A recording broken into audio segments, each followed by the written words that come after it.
Chrome. Channel. Live.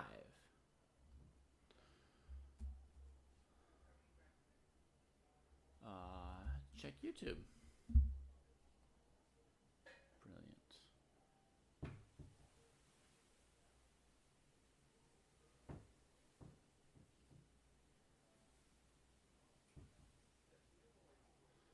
Chess Dojo. Live on YouTube as well.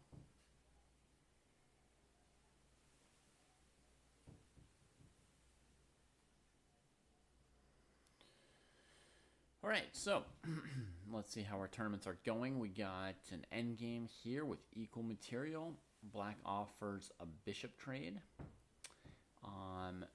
Let's see what other games are live at the moment. We got Mouselip against Alvin Cruz. That's a rematch, the third week in a row that these two have gone at it, at least that I know. And last week also, didn't they have a rook endgame with 2 extra pawns on one side for one player and 2 extra pawns on the other side for the other? Man, oh man. Hey Justin, thank you. Very kind of you to tell me that. I'm very glad to hear it always. Cool. Let me just open up the club as well and check the under 1600 arena. See how we're doing over there. Chess clubs, Chess Dojo. Current events. Friday night under 1600. Copy link. Looks like it happened at least, so that's great.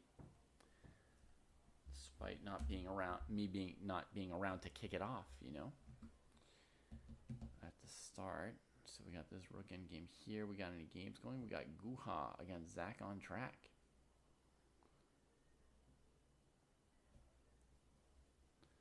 All right, so we got another rook ending. 2 rooks each. Pawn structures slightly favorable for black, maybe? But this rook is pretty well placed here. Probably Zach is going to want to defend the pawn. Haha, thank you, DH Germany. Ich wünsche dir dasselbe. And yeah, for me, all is well. We're here in Hawaii, you know, just enjoying a bit of vacation, some time with family, swimming, and alles Gutes.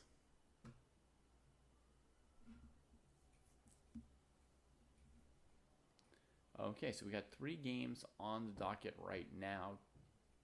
All end games at the moment. 3 rook and pawn end games. Incredible. So bishop f5.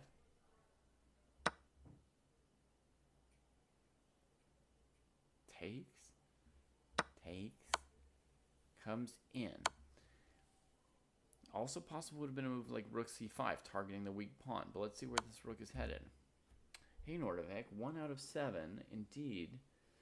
Not ideal on the chess. I did not know you were that serious or accomplished a poker player, though.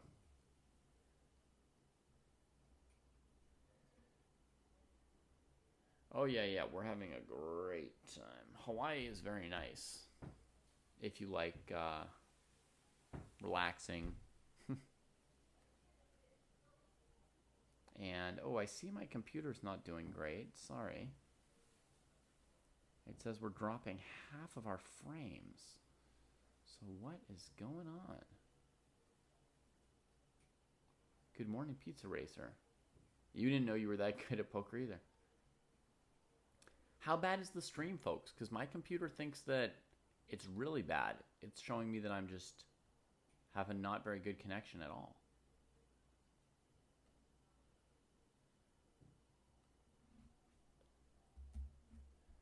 I did manage to stream earlier today during the Cairns Cup, and I didn't see any problems. The video's not fluent. Okay. Let's see what we can do.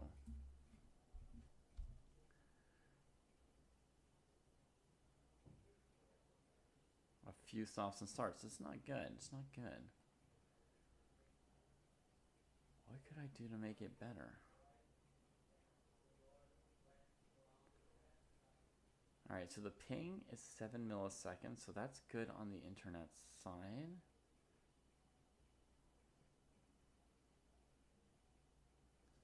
Yeah, a bit jittery. Your left ear enjoys it before your right ear. It's not a good sign. Okay, it's not our internet provider's fault. Because the internet numbers are good. So, it's either my computer or maybe OBS?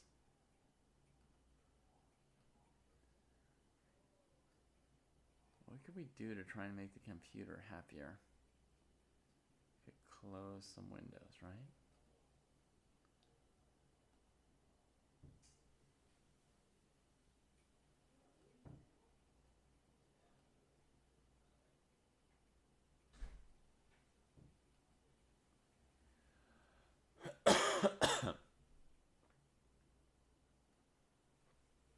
We're just going to keep closing some things.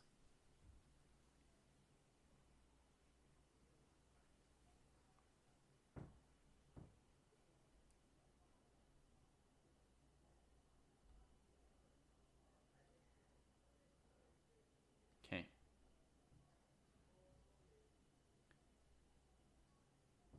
All right, so let's see if that makes it any better. It's really not that bad. My computer thinks I'm losing 30% of the frames I'm trying to send. That's what my OBS is claiming.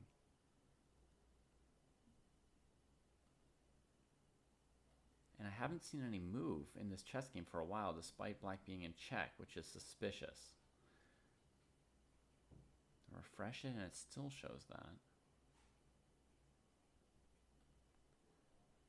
Okay, let's check this other one. Zach on track and Guha. We got rook a6 defending the pawn. I approve. That's kind of what I thought.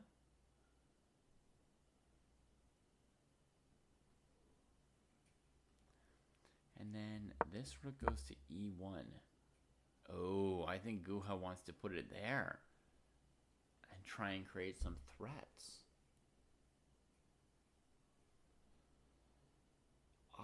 Yeah, I made IM around age 24, I think.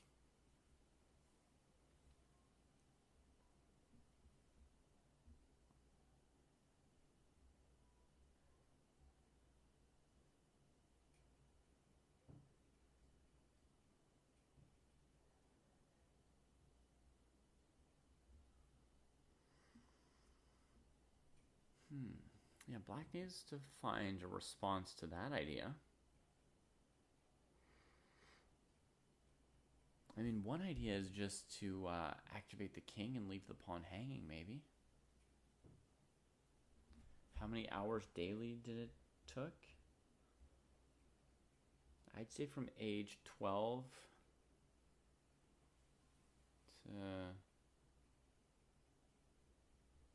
to 24, that's 12 years. I probably averaged about maybe something like 30 hours of chess a week. 30 hours times 50 weeks. 1,500 hours times 12 years. 18,000 hours? Maybe? That sound about right? 18,000 hours?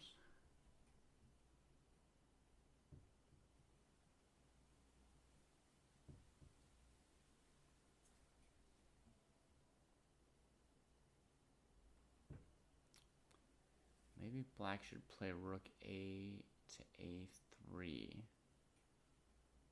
allowing rook e6 check, king f5,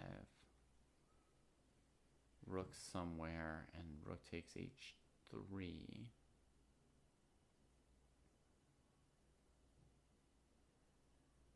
I'm not sure how excited I am about eating this pawn on h3. My rook will be kind of awkward after it takes the pawn, you know.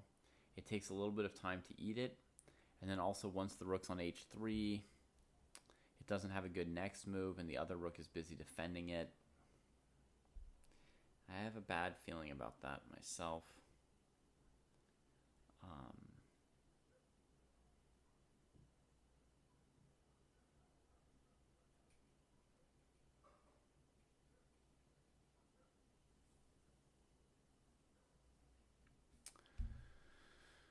So to me, this is one move which makes sense. Is there anything else that makes any sense?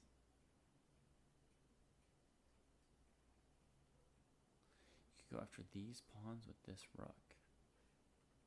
So let's say we played here. And let's say white ignored us. And we took. And white checked. The king came here.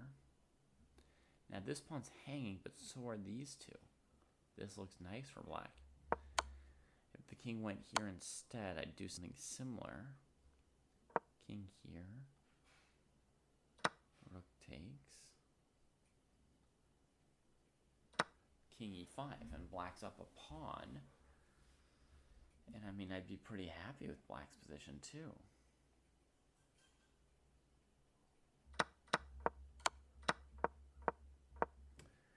So rook here attacking this pawn, that looks logical. Let's say white defends it with the king.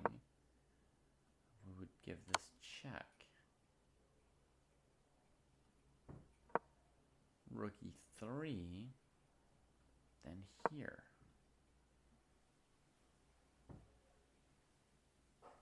Fine position for black again. So this move, rook c4, looks pretty decent as an idea for black here. It's quite a complicated position, this two-rook position, with weaknesses for both players. But okay, first move I really looked at in more detail. Rook c4 looked pretty good. I was happy with the position I got there.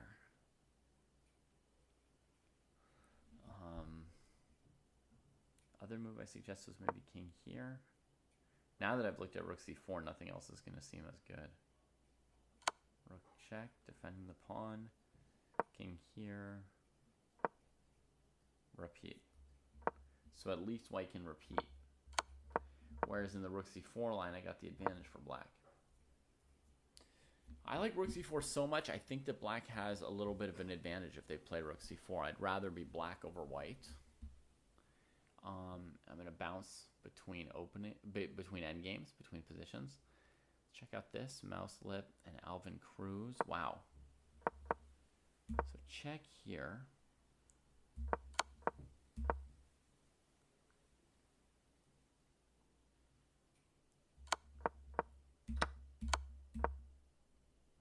Check here. King up, activating, and then rook to the 6th rank, rook there. Okay, similar.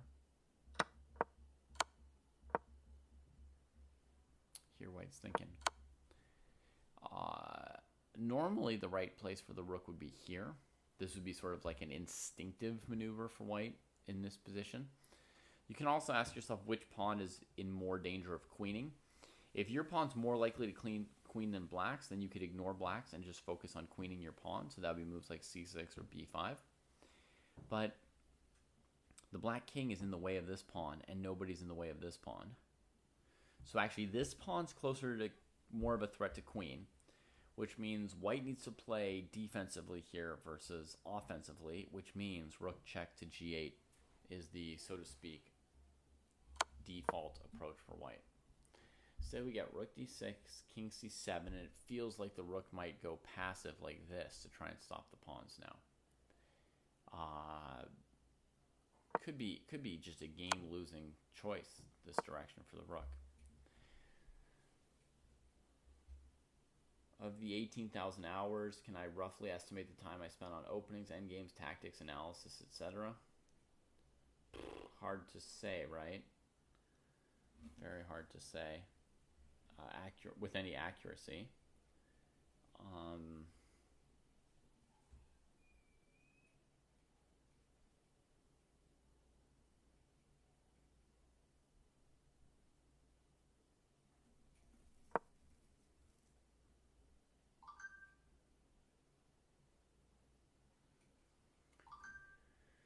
I would guess that over 2,000.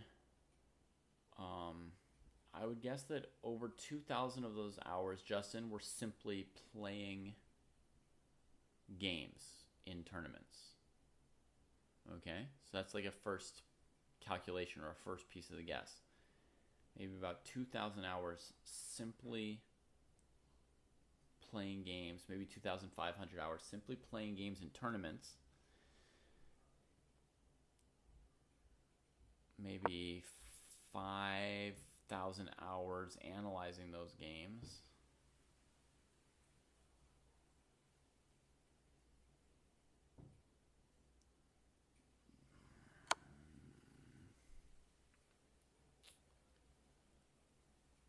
Maybe another 100 or 200 hours playing training games of like full games.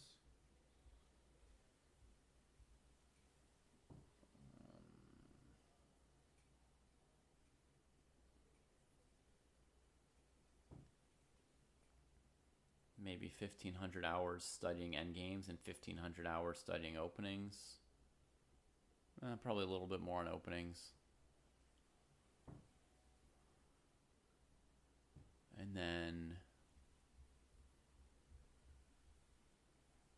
maybe 1,000 hours on tactics. And then probably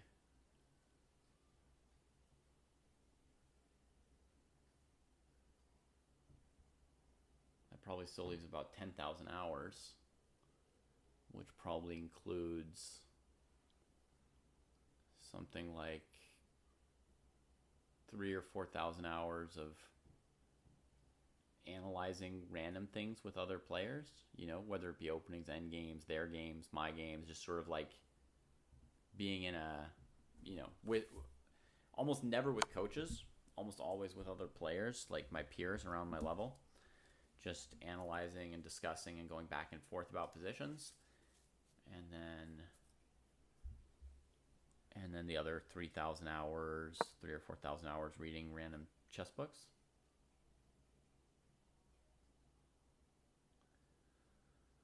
Something like that. Deschutes, I did not know that there was a number one shogi player with aphantasia. That's very interesting to know. It's very interesting to know that there's basic that I mean that says that there's literally no limit on what you can do in chess or shogi or anything else with that kind of a limitation. Wow, look at white getting some tempi with the pawns, and actually let's analyze this for a moment, and then we could then we can answer some more questions here. So after check, the king comes here, which gives white some hope that they'll get a tempo right here. And so mouse lip goes for pushing instead of coming back and trying to stop this pawn. It's possible that a more circumspect move for black would have been king c8, avoiding that check, but white can still just keep giving checks until black steps up on a square like this, right? But maybe white's rook is kind of stupid on b6, right? And now it's blocking the b pawn. Yeah. So probably a minor inaccuracy or major inaccuracy here from black with king c7 versus king c8. Reason being white now rushes the pawn, and suddenly the pawns are about as fast as black's.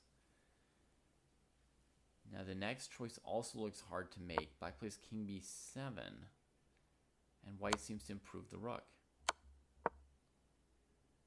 Yeah, in shogi, calculation is even more important than in chess, relatively speaking. So if he's able to calculate like that in shogi, right, I mean, you can do any kind of calculation.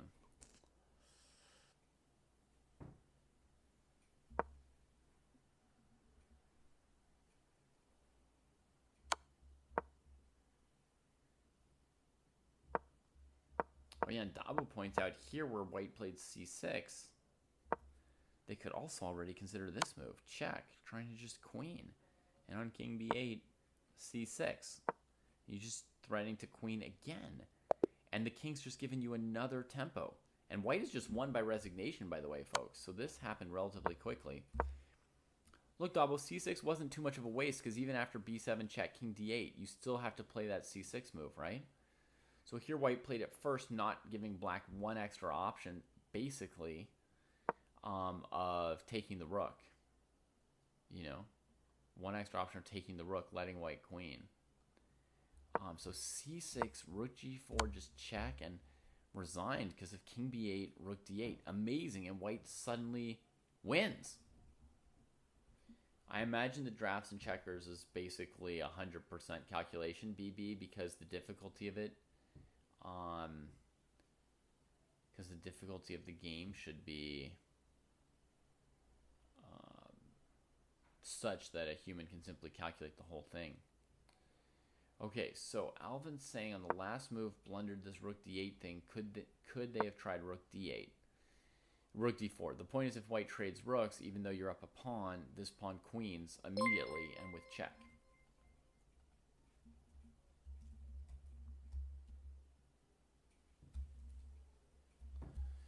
Thanks for the raid, Grizz and friends. And if you don't know who we are, welcome to Chess Dojo. I'm David, one of 3 chess teachers on here. And tonight we're watching Dojoers play classical chess games against each other. So that means they've got long amounts of time on their clock. The over 1600s have an hour and a half. The under 1600s have 45 minutes. And on top of that, they've got a 30-second increment every move, which adds up to quite a bit more time as well. Can I talk louder? Maybe, but I wouldn't want to. I can turn up the mic a little bit louder if you want. Like that. Is that better? Thanks, Chris.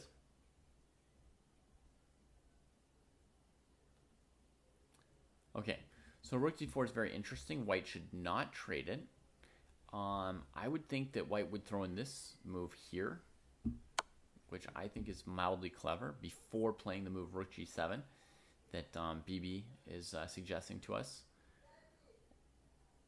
And the point is, after king here, rook here, we're threatening immediate checkmate because the rook can't block defended by the king. And if black falls back with the rook to prevent rook g8 in advance, we now have c7 check because we moved the king there. So rook c7 check. Let's say the king goes this way. And then I play rook g7 for white. It feels very hard for black to stop this pawn from going through, this b pawn, right? And you see just how sharp these race endgames are in rook and pawn endings. We saw one last week. We see one today. They very rarely end in draws, even if the position's sort of symmetrical, because somebody's going to queen one move before the other person, and then it's not going to be symmetrical anymore, you know? It always, the tempi gets so important. So first of all, here, this rook d6 did not look good to me. I thought king c8 looked pretty good for black, but then one free tempo is all the pawn needs to go from, you know, assuming we're behind and we need to try and get our rook over here to defend, to saying we're ahead and we're just going to go queen. And then with this move, black may have given another tempo to rook d7 compared to king c8, although I don't know whether king c8, c6 would really be any different. Let's just see here. Check. Here. Check. Here. Queen.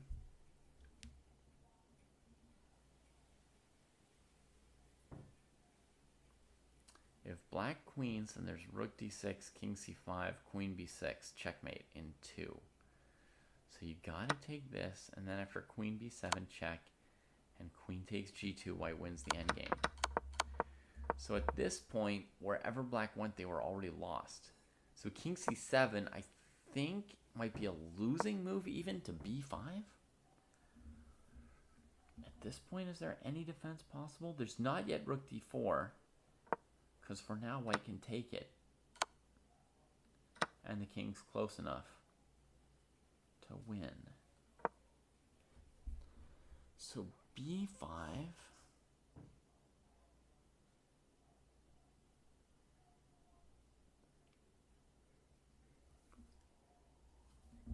Looks winning suddenly. That's crazy.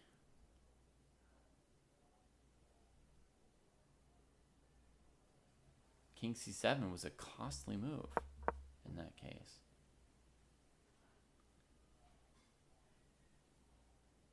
Yeah. Amazing. Amazing. Turns on one tempo here. King c7 giving white one tempo, and they just go for it and win this endgame. There's a chance, Mitt Romney. Yeah, I don't, now that I switched time zones, I don't know for sure what time things are going to be at. So today we're still seeing what it's going to be. This game here, we got check, here, check. Yeah, neither player could make progress. Equal pawns in this rook and pawn ending. Best white could do would have been this, attacking the A pawn. This is the closest thing white has to maybe a win, is to do this. The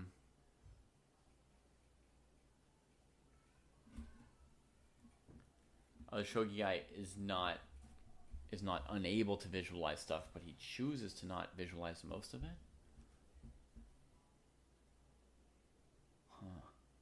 Interesting.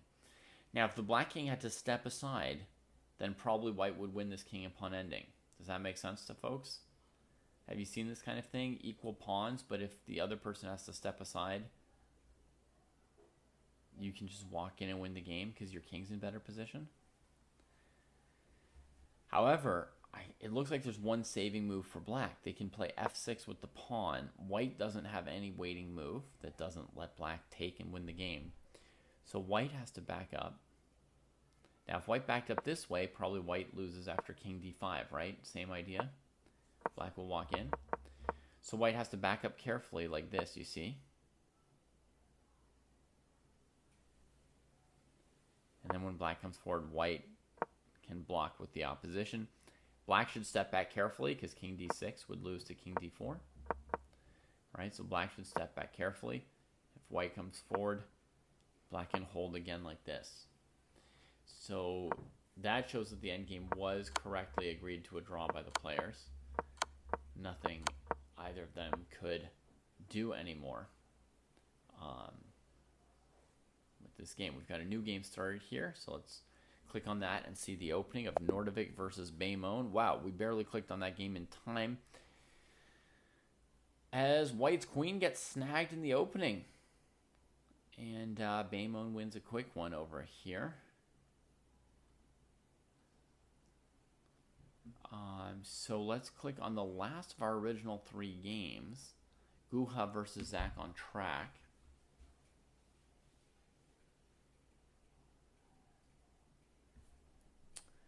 Black's now up a pawn.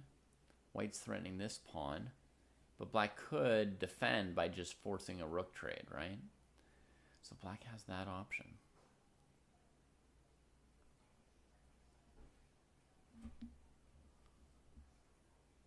Oh, it'd be tempting here to give check, king here, and rook to e2, defending the pawn and keeping 2 rooks on the board with mating ideas against the white king on the back rank, wouldn't it? Yeah, I would probably keep rooks on the board as black. I feel like white's king is badly off. Black gives the check. And if you wanted to trade rooks, this was not the right rook, because after rook takes, king takes, this rook is going to be attacked by white's king, right? So instead it would be better to check here.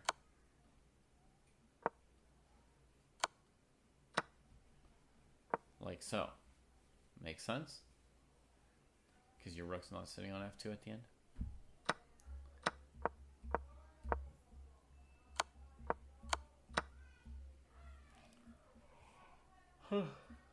While they think, I want to backtrack for 1 second and see the moves that we missed intermediately.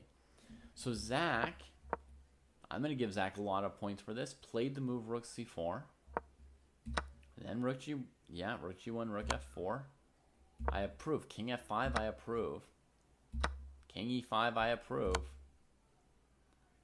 Now here, strong consideration to rook f5.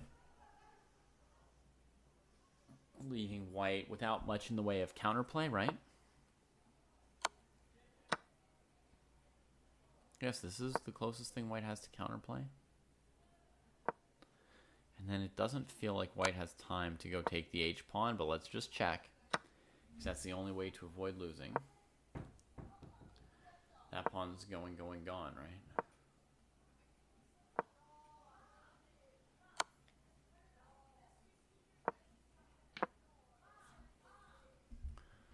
So, strong consideration here for Zach for this move rook f5 might have been stronger than backing up with the king. Got the pawn back.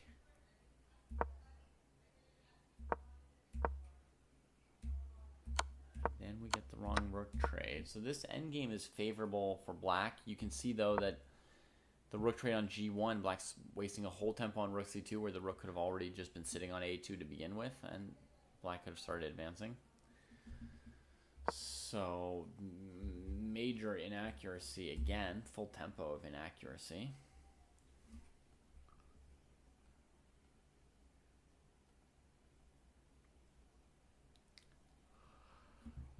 Ooh, excuse me. Lots of sun, lots of activity, lots of kids not in school, so it's tiring days. Rook g6, fine. I mean, the main thing you want to do is move this h-pawn.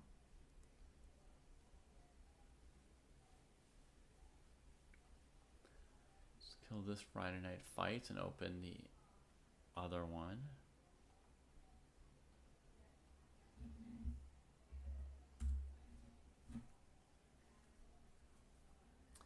You mean that king and pawn ending, BB, from the rook endgame was a good learning one?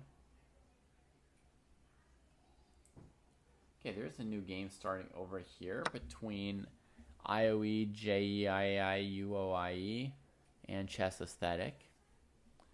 So this one starts with a Petrov defense, e4, e5, knight f3, knight f6, attacking each other's e-pawns. Then those e-pawns get slaughtered. We get here. Hey, Ilra. I am tired. How about you? How are you doing?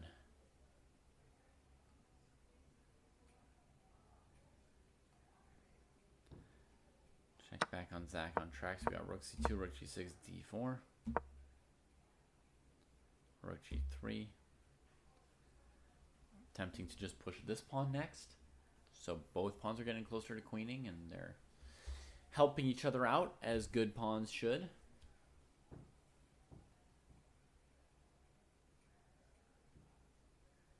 Let me just step away and make sure my kids went to bed. I'll be right back. They were all tucked in, but reading a little bit. I'll be back in under a minute.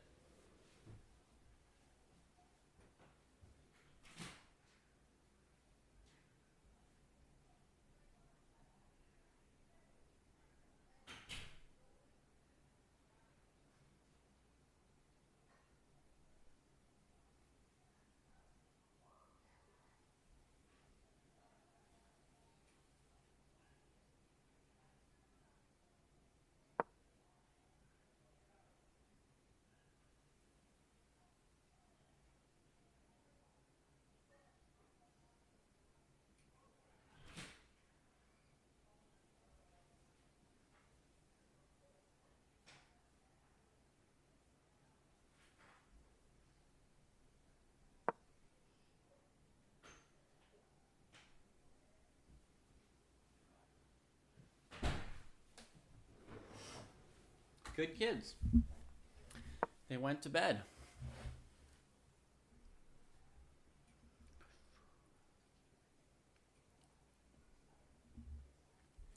So how's my day in stream going? The day's going well. Ooh, things just went really well for Zach on track when they found this move. Rook c3. bang. If white backs up and loses that pawn on h3, it's just gradually over. But if white trades rooks, it's immediately over because black's queening that pawn. The king's too far away. The pawn's too far away. There's just no race possible for white. So rook d3 looks like a mistake. Black pounces on it and grabs that pawn. So Zach on track is going to be able to clean up this rook ending, barring an awful blunder at the last moment.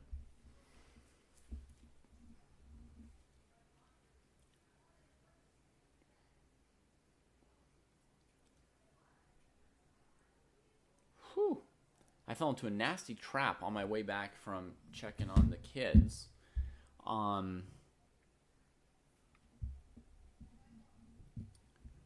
There was some chocolate laying on the counter, and I thought that'll wake me up. That'll help me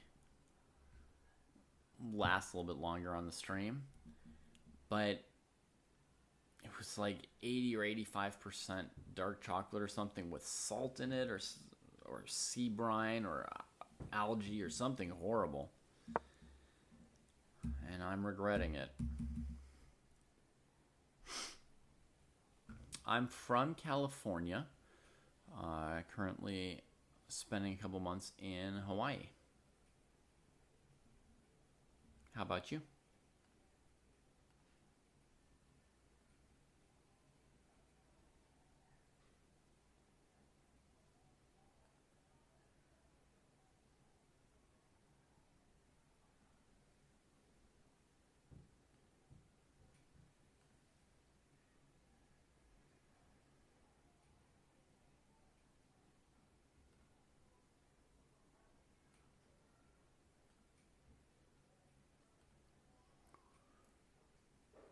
So we had rook g3, Zach play e5, the most challenging move. Here probably white should have run the pawn, hoping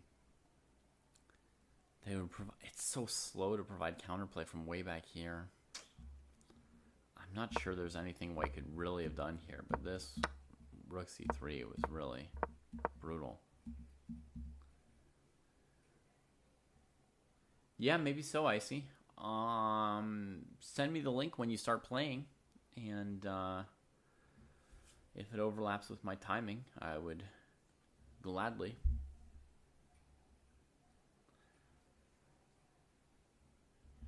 Do some coverage.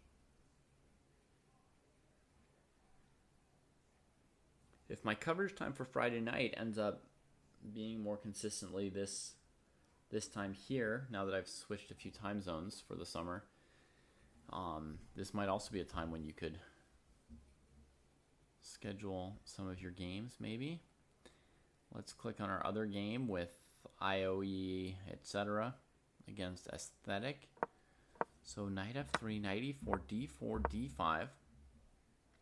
Classic Petrov position, also kind of like an exchange French structure. Bishop d3, bishop d6. Castle, castle. Rook e1, maybe pressuring the knight, but black defends that easily. Players still playing reasonably quickly, about 30 seconds per move. They shouldn't be completely new to this position. It's a pretty standard one, at least for black, if they play the Petrov. I've been streaming chess on and off since 2009. So, not every day. But that's when I first started streaming chess.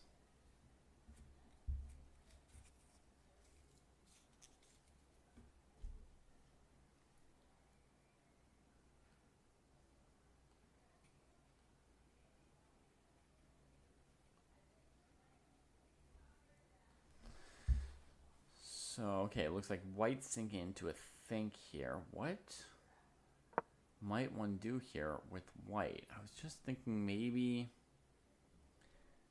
of like knight c3 and knight d2. So knight c3, you threaten this pawn and you threaten to trade on e4, winning a pawn. So almost surely you make black make a few trades. And then in this position, I guess white's hoping that something with queen b5 or knight g5 is going to create a little bit of initiative, create some little weakness in black's position that you can keep taking advantage of, because the position is simplified by 2 trades and our pawn structure is damaged by it as well. So that's, I don't know, a continuation I was thinking of, but that looks a bit risky. Knight d2. I think here the idea is that if knight takes d2, white's going to take with the bishop and leave that knight alive. And then against knight f3, you'd have queen f3, and white's doing okay with this bishop pair. I mean, nothing amazing. I imagine I have most of the stuff I need for streaming after 15 years, yeah. Computer, mouse, microphone, video camera, OBS.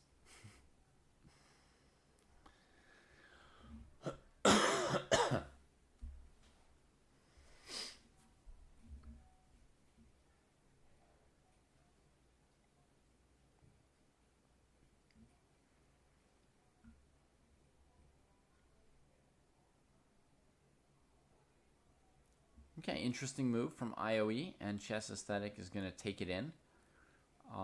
White thought for a minute and a half on this move. Oh no, black's already answered.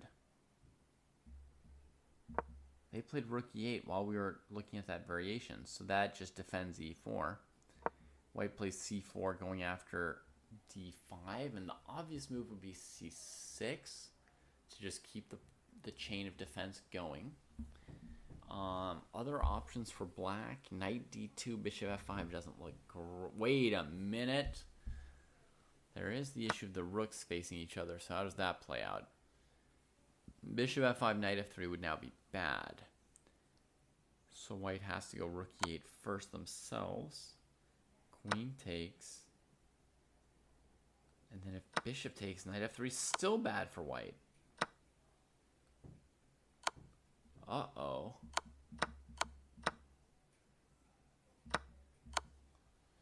Technically, we can take like this and not get back rank mated, right? But if this is what we're doing, then something has gone wrong for white. Not only that, black can grab this pawn. So that's not at all good for white. So what is white planning if black takes on d2?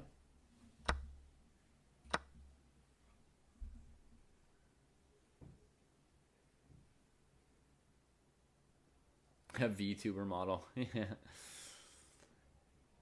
Sure. Some of that stuff we're missing on purpose.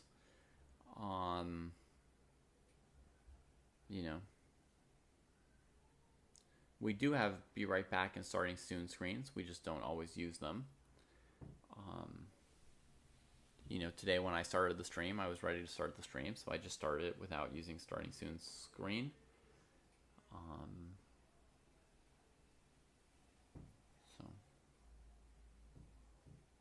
And I don't think we need most of those other things.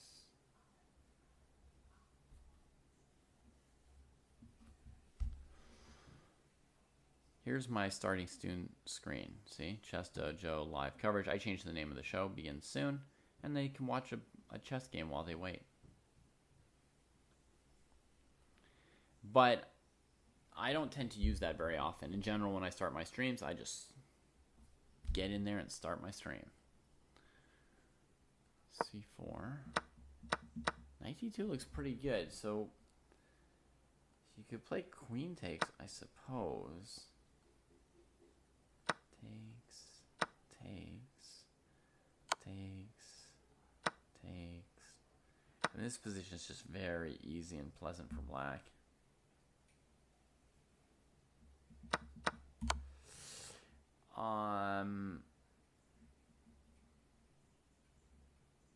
Thanks for the offer, Alra, but I don't think that we're really missing anything right now.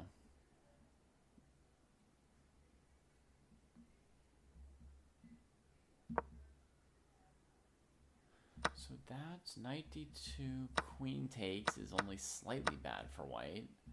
Rook takes turned out very bad. Ay, ay, ay. I think the inclusion of rook e8, rook e1 has made knight d2 like quite good for black, actually. And white's opening is just not going to work out here. They didn't spend enough time calculating.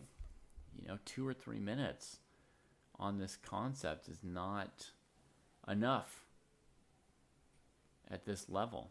For getting into the game, you need to put some more time and effort into that concept. Let's check out our other game, which I think could have wrapped up by now. It has. Zach on track. Did correctly win it. Let's see how it went here. So we saw the position here after rook a3. King comes forward, pushing the pawns forward, pushing the pawns forward. King comes forward. Just methodical, just always keeping everything defended, and the pawns advance. And then rook c3 to c1. That doesn't look defensible. I think also king d3 would have done something similar with e2 and d1 coming up. So rook b1, rook c3, king e2, rook c1, check. And then queening with check and mop up. So, well done here. Okay, good question, Alvin. Good question. Alvin asks, what is meant by using time correctly? So, I don't have Instagram, Ira. The only thing I have on your list is Twitter. And our company has the Twitter username ChessDojo. Maybe with an underscore, I'm not sure. And my username on Twitch is probably on Twitter is probably D Pruess, my first initial and last name. So Alvin asks, what is meant by using time correctly, right? So when you play a chess game, you've got certain resources that you draw upon to try to win the game. Your resources include your chess ideas, your chess knowledge, your calculation skills, your evaluation skills, your ability to stay calm, all the psychological skills like staying calm, right? So staying calm, making good decisions under pressure,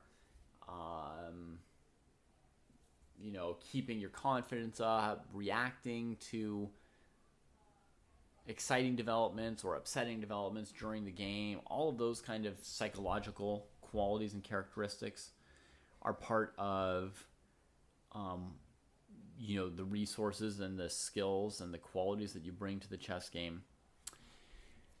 And then another one of the resources you have is the amount of time that the time control gives you. So in this case, Chess Aesthetic and IOE have 90 minutes plus 30 seconds per move to think.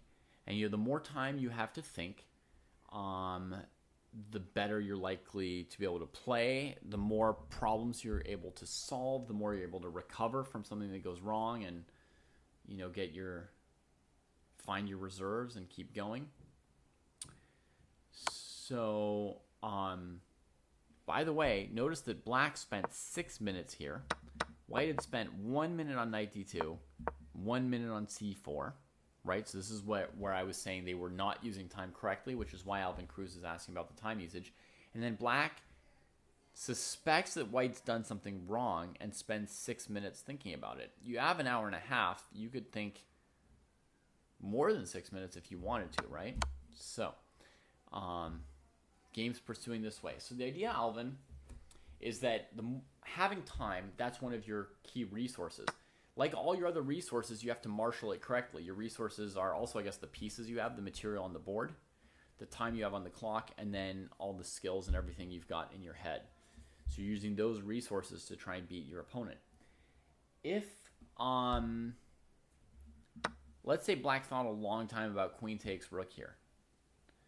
That would be a blatant example of using time incorrectly. I'm starting with like a blatant example to make it easier or more obvious for us to understand what we're talking about, right? So to think a long time about queen takes rook would be bad use of your time, right? You've got an hour and 24 to play the game, and let's say you spend 10 minutes or 20 minutes thinking about queen takes rook. Why would I call that bad time usage, Alvin?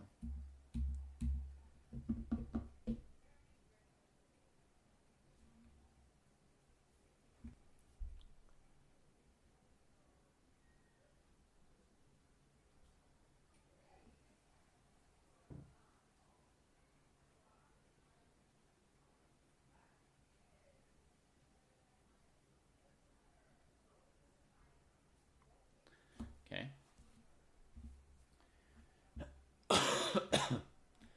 The reason it's bad time usage is because basically on every move you're solving chess problems, and some of those problems are really easy and some of them are really hard, right? So one of the basics of how to use your time is to spend more time on the harder decisions or more time on the more important decisions and less time on the more obvious decisions or the easier decisions, right? Here black has two moves they could play to escape check from the rook. One is queen takes rook, capturing a rook, right? Another is bishop f8, not capturing the rook and allowing it to capture your queen. So if you compare these options, it should be relatively easy to identify which option is better for black and which option is worse for black, right? Therefore, after rook takes e8, you should be able to identify which of those two moves is your best move in 1 second, probably. If you want to be careful, you could spend 2 or 3 seconds, but you would never spend 10 or 20 minutes thinking about this move. Why would it be bad usage of your time? Because at some point later in the game, you're going to have a tough decision to make, and you won't have enough time to make it, right? So playing an obvious move slowly is bad time usage. Playing a complicated move quickly is another bad use of time, right? So white did the opposite thing on this move. They played c4. It's a very complicated move. It leaves your bishop on d3 undefended, with their bishop having a sort of hidden x-ray attack through to it, right? It attacks their pawn. It doesn't develop your pieces. It's a complicated move. And you want to play a complicated and risky move like that, you need to spend time assessing how good or bad it is for you.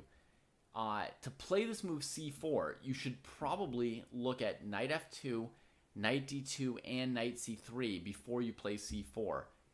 Probably also pawn takes pawn you should glance at for a moment. So that means there's 3 or 4 moves for your opponent you have to check before you play this move. Do you guys think that white even looked at knight f2? The other thing is you might not see knight f2 right away as an option. You might not see knight c3 right away as an option, attacking your queen and opening up this attack. Sometimes you need a couple minutes just to see what your opponent's options are. I mean, when you're here and you're considering c4, you're like, okay, I'd like to play c4, putting pressure on their pawn. What moves could black play in response? I guess they could take my pawn, they could defend their pawn, they could trade my knight. You know, maybe you don't immediately notice that because your bishop's undefended, they also have options like knight f2 and knight c3. But if you spend more time thinking about the position and you like ask yourself, are there any issues? Are there any factors? Maybe because you look at this capture, which is an obvious candidate move, you start noticing that these pieces are attacking each other, and then you notice they're both undefended. And from that, you eventually reason back and say, oh yeah, knight f2 and knight c3 are possible moves as well. Now that I'm thinking about it, knight f2 might have been even better than knight d2, right, folks? Knight f2, attacking the queen. King takes f2. Bishop takes bishop. And black is temporarily up a pawn. White could win it back like this, but those pawns don't look like really serious pawns, right?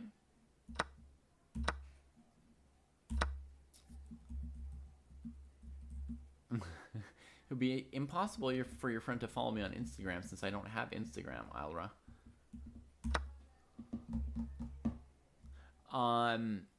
So, this position, Alvin, you see that before playing c4, it's a move which has a certain risk factor. Therefore, to play it, white has to spend more time checking carefully what they're doing. In 1 minute, what do you think are the chances that white looked at knight f2, knight d2, and knight c3, as well as pawn takes c4? I doubt white looked at all those options for black.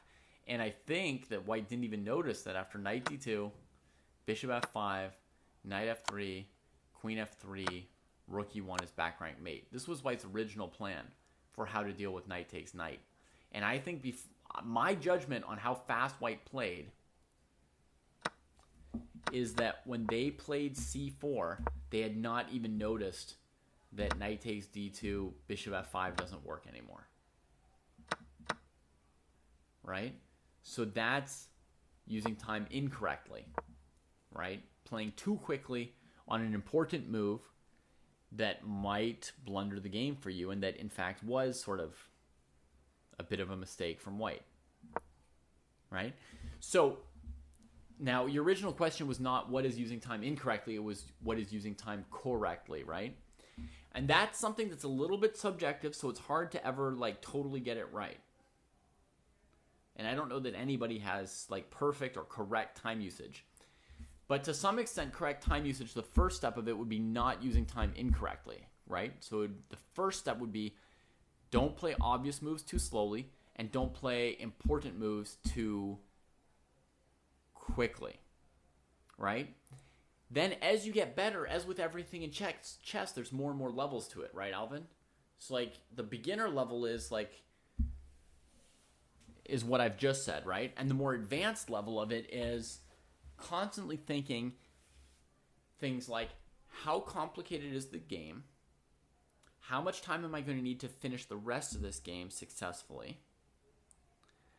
Do I have enough time on the clock? How much time do I have left for this next decision compared to how much time I think I need to save for later decisions that would be coming up in the game? And then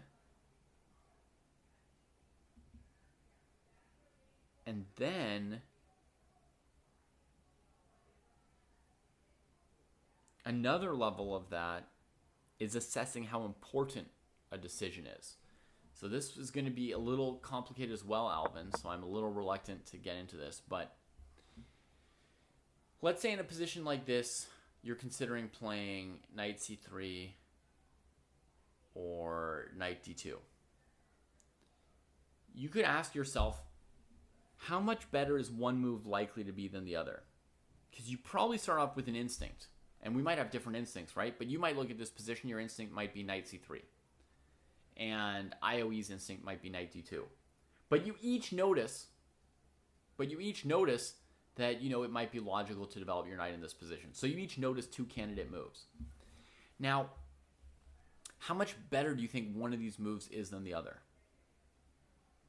Do you think one of them might be 5 points better than the other in chess evaluation? Or do you think one of them might be 0.5 points better than the other in chess evaluation, right? Or do you think one of them might be 0.2 points better in chess evaluation? I'll get to your question next, Warrior Boys. Right? But I'm answering the previous question first. So there are some positions where the difference between the best move and the second best move is going to be game deciding, others where it's going to be a noticeable difference, and others where it's going to be a really minimal difference. If you can correctly identify positions where the move you play doesn't really move the needle, right? If you can feel that this is a position where any of these three moves, c4, knight c3, and knight d2, and bishop e3 even, let's say, if you can feel that any of those moves are going to be about equal to each other, then you could make a decision not to spend a bunch of time and effort on this move, because you know that this move's not going to change whether you win or lose the game. You could save your time for moves that you think have a bigger impact on whether or not you win or lose the game. So that's kind of like starting to give you a sense of what a high level of using time correctly would be. It would be assessing which decisions are more important and then allocating more time to them. And it would be having a sense of how complicated the game remains and how much time you want to save for later in the game versus how much time you want to spend when you hit an important decision. Because if I hit an important decision right now with an hour and 20 minutes, but I'm at move 10, right now, I have to assess, do I need to stay 60 minutes for the rest of the game or 70 minutes for the rest of the game, etc. And that is a very difficult thing to do. So you can imagine that there are all kinds of levels of people using their time better or worse based on how well they do any of those things I was just talking about. Okay, I hope that's a good enough answer for you. I don't see you asking many follow-up questions, Alvin, but hopefully that much gave you a start on the idea of time usage. Maybe a start to an intermediate start. Now, Warrior Boys Productions suspects that c4 was the better move here instead of knight bd2. And I suspect that you are right, Warrior Boys. So, that's my feeling.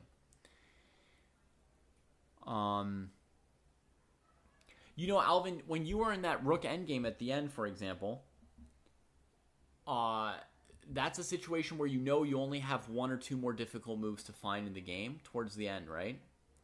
So I think you were the player on the black side where white played rook d6 check, and you had to choose between king c7 and king c8, and you played king c7 rather quickly, and I believe that king c7 was the losing move in your game. Which I could be wrong about, right? But if I'm remembering correctly, and if I analyzed it correctly, I think king c7 was the losing move. Now, to some extent, when you get really close to the end of a game, you could judge that you don't need much more time as long as you solve that move correctly. So you could allocate a lot of time to the choice between king c7 or king c8. If you had a sense like, oh, this might make a big difference, king c7 or king c8, and let's say, I don't remember what time you had on the clock. Let's say you had 15 minutes left, maybe. Maybe if it were still the middle game, you'd say, I only have 15 minutes. I should only spend 1 or 2 minutes on this move because I need more time for the end game, right? But since you're really close to the end of the game, you could spend 5 or 10 minutes out of those 15 minutes to play the right move if you sense that that's a critical move. You see what I mean? Because you see how much runway you have left to figure out. It did look to me briefly like you had the advantage when I first got to that rook and pawn ending, but when white played rook d6 check, I think king c7 was losing and king c8 was complicated, let's say.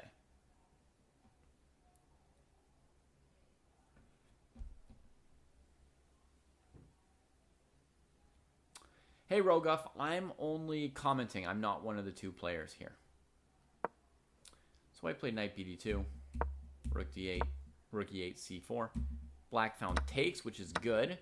Arguably, knight f2 was even a little bit better. You thought that you were winning until the very last move, Alvin?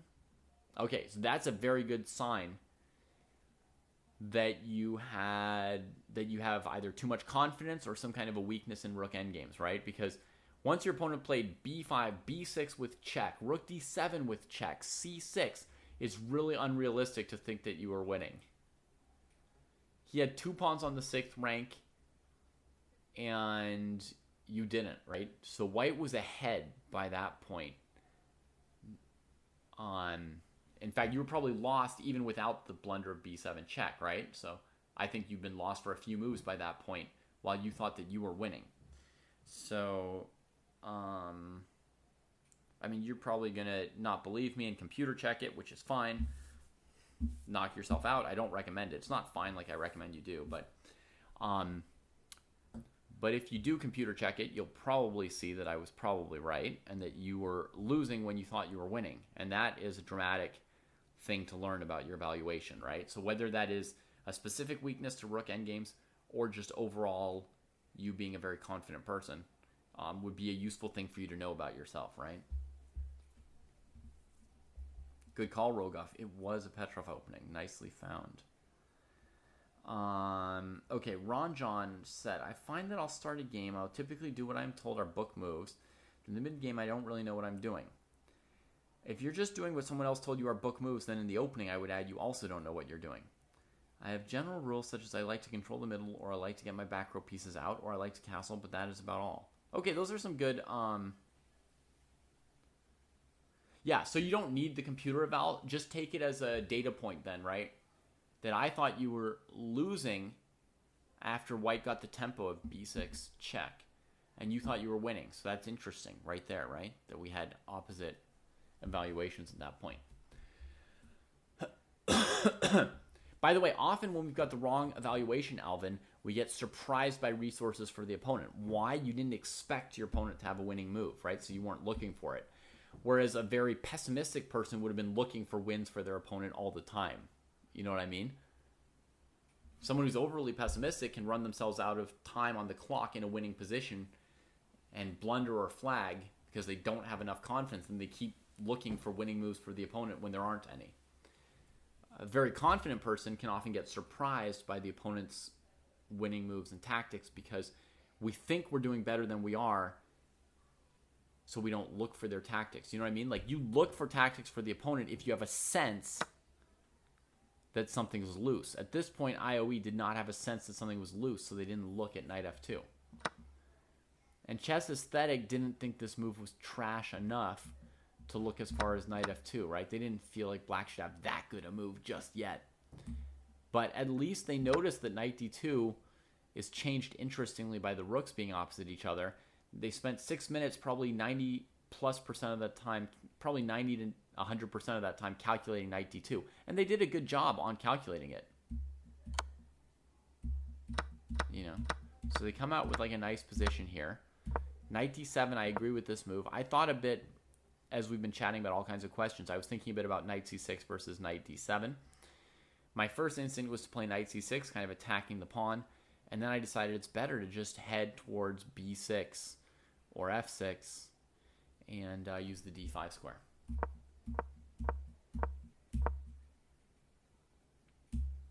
Queen comes out aggressively and very nicely. Very original move from Chess Aesthetic. Love this move.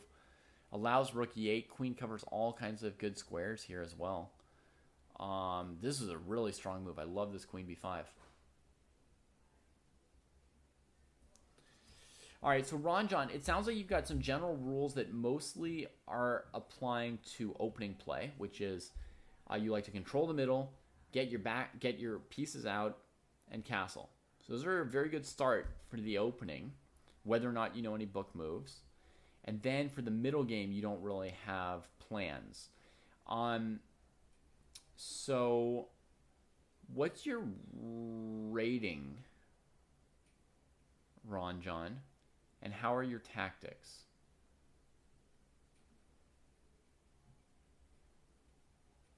Warrior Boys production, I agree with you again. Just like I agreed with you about c4.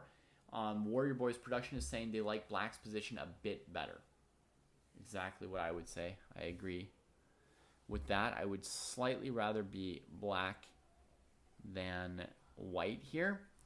I think it's not over for white. I kind of like the move knight g5 to force a tiny weakness. And then knight e4. Looking at some of these squares. 1 second. Be right back.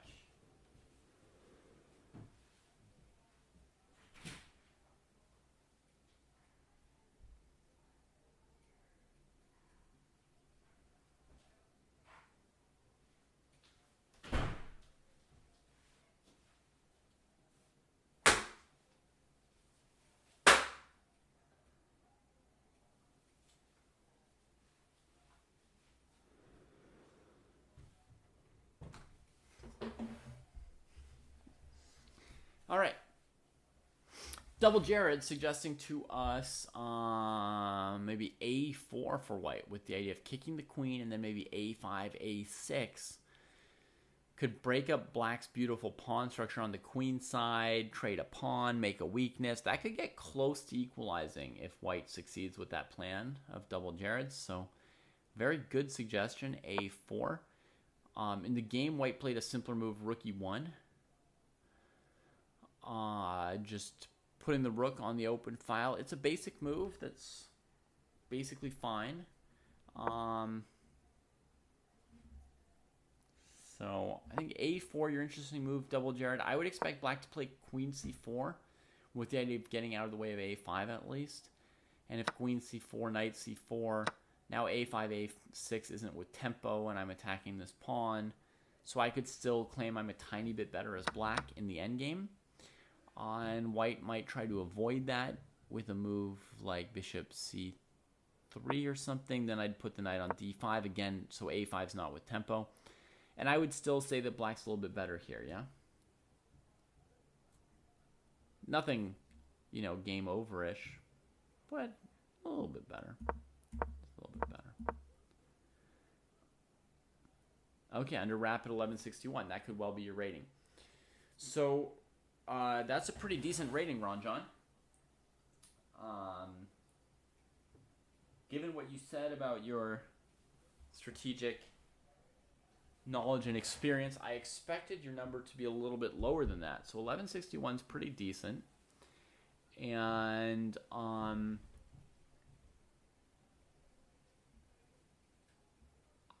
guess I'm tempted to send you a video you could watch about sort of like what would be some basic guiding strategy during a middle game. Would you want to watch one video of probably about 45 minutes that I made about beginning strategy for the middle game?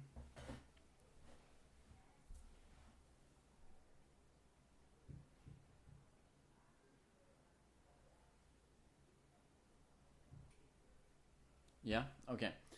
So one thing I'm going to say, Ranjan, is at your rating, you shouldn't be doing too much studying. You should be doing a lot of playing and a lot of tactics still, right?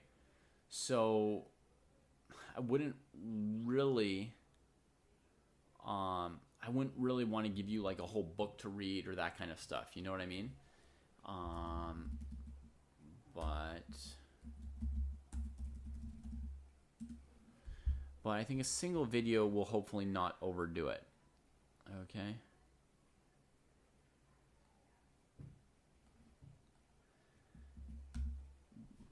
But bear in mind this idea of not getting too deep into studying too much stuff at your level, okay? You don't want to overstudy. You want to really be in like practicing and calculating and stuff like that for now until you gain another 150 points or so, definitely. And then gradually you can start studying a bit more and more. Okay? But for now, watch out more on your tactics for the most part, and on just constantly playing and practicing. I've been a chess couch for 30 years pretty much, almost. Just under 30 years, but this fall it'll be 30 years.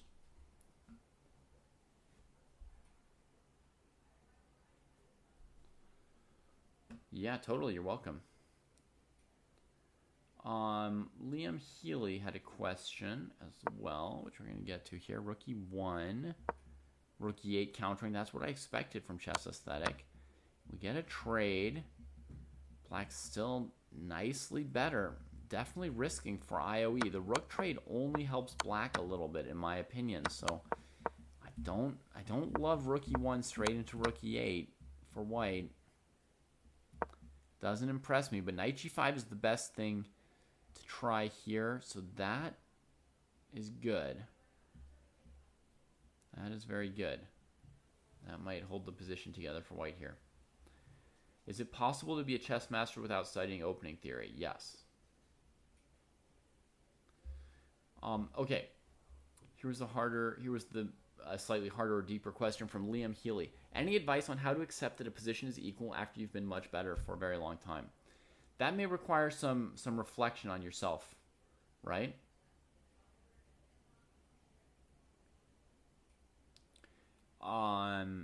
Why are you so upset about blowing an advantage, and how to get over some of that, Here's what I recommend. HR4 year 6R5. Hour 4, Y6R5. I'm not sure what your abbreviation stands for. Here's all my training advice along with Jesse and Kostya's mixed in, combined together into a training regimen and program, including a schedule. So I mean, yeah, it's definitely psychological work on yourself here, Liam Healy. F6 is not a move right now, Ron John, because white is threatening queen h7 check, which is not just winning a pawn, it's just devastating.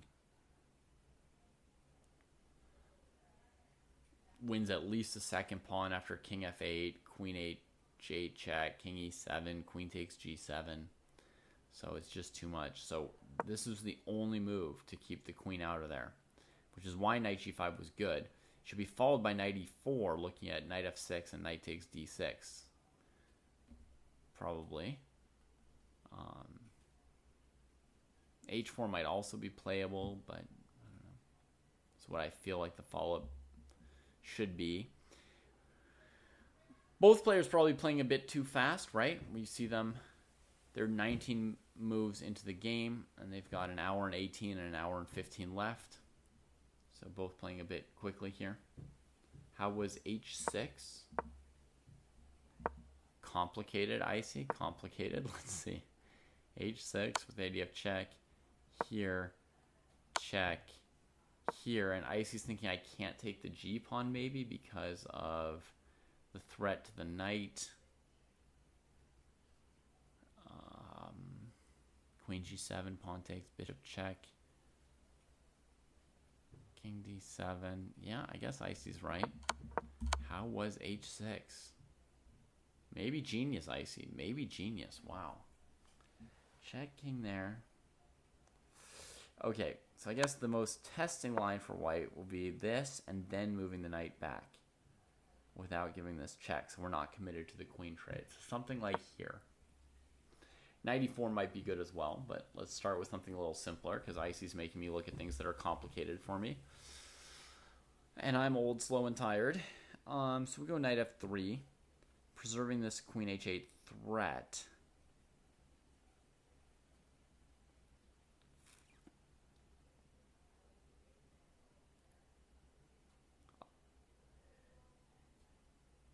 I mean, conceivably, black could go as far as playing queen e2, just getting the queen into position and sacking the pawn. It's definitely a bit risky. If they wanted to protect the pawn, it would be f6, so queen h8, you can play king f7. And that looks playable enough for black. I don't see a knockout for white. If you wanted to knock black out, you'd try and get into the light squares with the knight. But queen e2 will be too much counterplay with this king not protected. So I think h6 is playable, icy. Looks fine to me. I would think still white has to play a move like, you know, h4 or g3 or something here. And it should be fine for black. Knight g5, g6 played. Okay, so h6 was an alternative. Not obvious, but it was. Knight e4 from white, good move.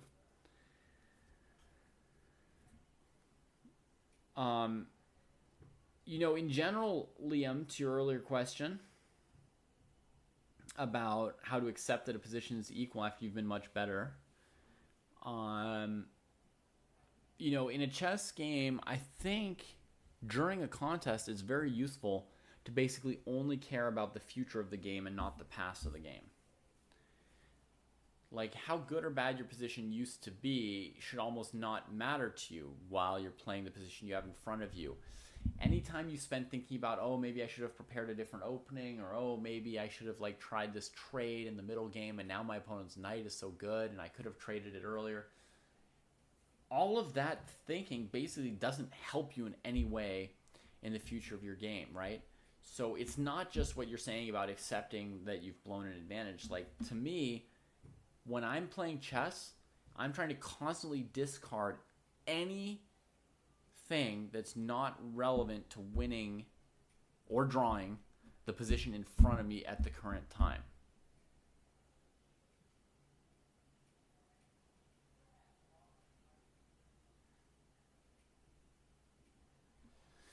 No, Ron John, f5 is not good because of tactics. Knight f6 check.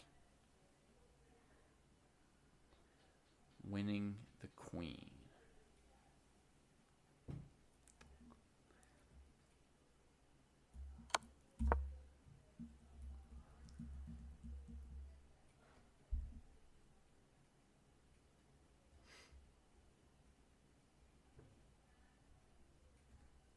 I think in general also, Liam, that if you're concerned about giving up an advantage, if you're somebody who dwells on your mistakes emotionally, that is a sign that there's overall something for you to work on, right? Overall, there's something for you to work on about caring too much about winning.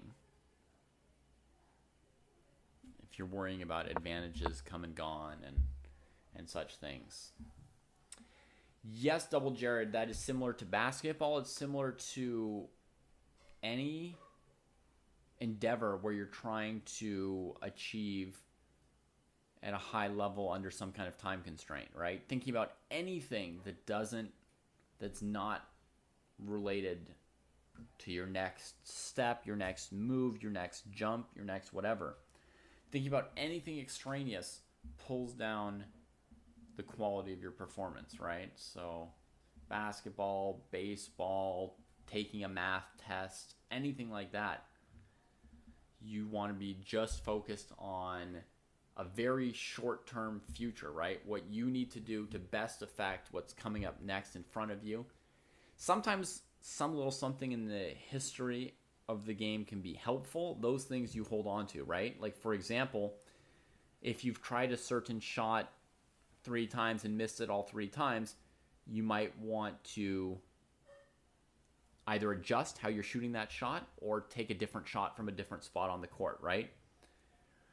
Or if somebody has gotten past you with the same crossover 3 times, you might want to bear in mind that move might be coming again, right? So there are sometimes things you can learn from something that went wrong earlier that you want to keep your mind on to adjust and improve based on, right?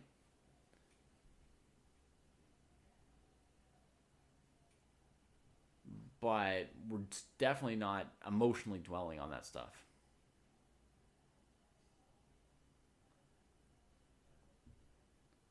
Right. So you think you're better when you're no longer better because you're not objective. And one thing you have to figure out for yourself, Liam Healy, is are you straight up misevaluating? Like, do you erroneously think the position's good for you?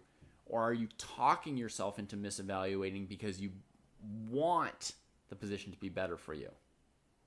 Very important distinction, right? Like, you sit there going like, I'm better, I gotta find an advantage, and in the back of your head something's saying like, you're not actually better. You just can't accept it, and so you're trying to pretend like you might still be better somehow because you don't want to accept that you might have made a mistake. Is there a tingling somewhere in the back of your brain that knows you're not really better? Or do you truly think you're better? Because those are 2 slightly different problems, right? And you want to be clear on which it is, and I bet you know which it is. Because sometimes we know when we're lying to ourselves a little bit. You know what I mean, folks? We've all had that sense where you're saying like, yeah, this and this and this, and it could totally be a bit better for me in that end game. And there's a part of you that just knows you're doing friendly evaluating or not finding the best moves for the opponent because you want that end game to be a little bit better for you.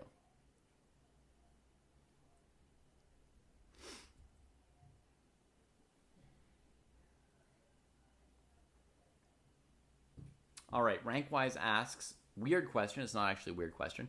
Rankwise asks, does chess growth, or can chess growth, happen in major spurts? I woke up a week ago and felt like I could see the board a lot better all of a sudden, and my rating jumped 100 points this week. I've been working a lot, but saw no improvement, and then I saw it all at once. Well, what does the evidence of your own eyes and experience tell you, Rankwise?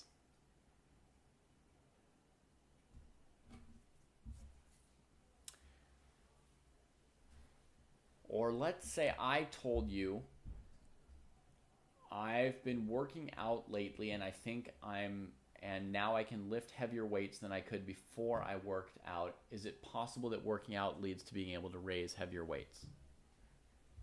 Oh, you're afraid it's going to go away next week. Gotcha. Okay. You want to hold on to this new strength. I think you'll hold on to it. Yeah. The simple answer is yes, chess growth does happen in major spurts. Not always for everyone.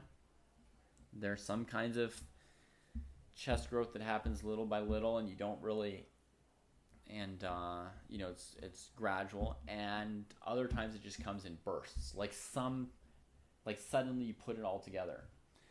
There's another thing rank-wise that happens where people study a whole lot and get slightly worse because they now have 100 new things to think about while they're playing, and they don't yet know how to incorporate all this new knowledge in an actual thought process. You see what I mean? Like you read some books, you study some stuff, you talk to some players, they tell you some ideas you didn't know before, right? They tell you something about putting pawns on light squares when you've got a bishop on a dark square, or who knows what, right? You get introduced to some new ideas. Queen e6, good move. So sometimes people take in a lot of chess knowledge and then they don't know how to incorporate it. So now they're thinking about too many strategic things and they blunder a tactic, or they can see 5 moves ahead and they used to only be able to see 3 moves ahead. So now they're looking 5 moves ahead on every single move and they don't know when to stop at 3 moves or 4 moves, right? They've got this new power and they don't know when to apply it. So they apply it on every single move. They think 5 moves ahead and they get in time trouble every game and then blunder and their rating goes down, right? So very, very often people work very hard on chess and temporarily play worse because they haven't incorporated all these new ideas or skills or concepts or even calculation skills, right? They haven't incorporated that into a thought process yet. It hasn't melded in with their subconscious decisions about when to stop and think about a move, how much time to spend on a move, when to just make a decision, when to trust your instinct, when to trust your calculation, when to calculate more, when to verify something, when to double check something, when to just go for it, right? So it hasn't been incorporated. So building skills, so to speak, and knowledge can actually make you temporarily perform worse at chess, or you might feel like you're plateauing. But the benefit is going to come at some point when, and people often say at something just clicks, and then that suddenly, get this jump. And that's a very common experience. I don't know how perfect or insightful the phrase "it just clicks" is. Maybe that doesn't properly explain what happens. But anecdotally, you hear lots of people talking about that experience. A little more like data driven. You can look at a lot of people's rating graphs and you'll find little jumps in them. And I would almost say it's a little more common to find somebody with like jump, plateau, than to find someone with just a steady upward slope in their rating. If you look at, a bunch of players who started at 1,000 and worked their way up to 2,000, right? I think you're more likely to see some step graphs than some simple lines. But I do think that the simple line exists as well. There's people of different types, and also probably, whether you're working on openings or middle games or tactics, in addition to your own personal strengths and weaknesses and thought processes, it may be that studying different things produces more or less linear or stepwise growth. But if you feel like you see the position better and your rating's going up, the odds are that stuff has just finally coalesced or come together for you that you've been working on previously. Queen takes d6, queen e4. Yeah, fighting about as well as can be fought. Another interesting move for white here would have been bishop h6, trying to force the black king to always have a bad back rank. After queen d4, winning a pawn, which white might have feared, they can't win back the pawn on c7 because of back rank mate, before they can deliver back rank mate. So they may have feared that after bishop h6, queen d4, they can't really get the pawn back. Might be looking at something like h3, c6. Maybe not enough compensation for the pawn. So white centralizes the queen, defending this pawn, attacking this pawn, attacking this square. Has black moved yet in response? No, not yet. Black's thinking a tiny bit more than white. My feeling is you can play queen d5 here for black.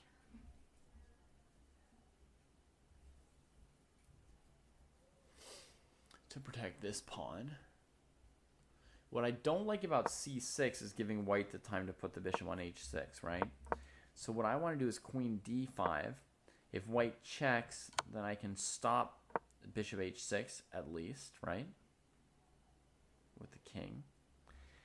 And if queen takes queen, I don't care about bishop h6 anymore because they're no longer rooks and queens to checkmate my king. I just play f6 and come out.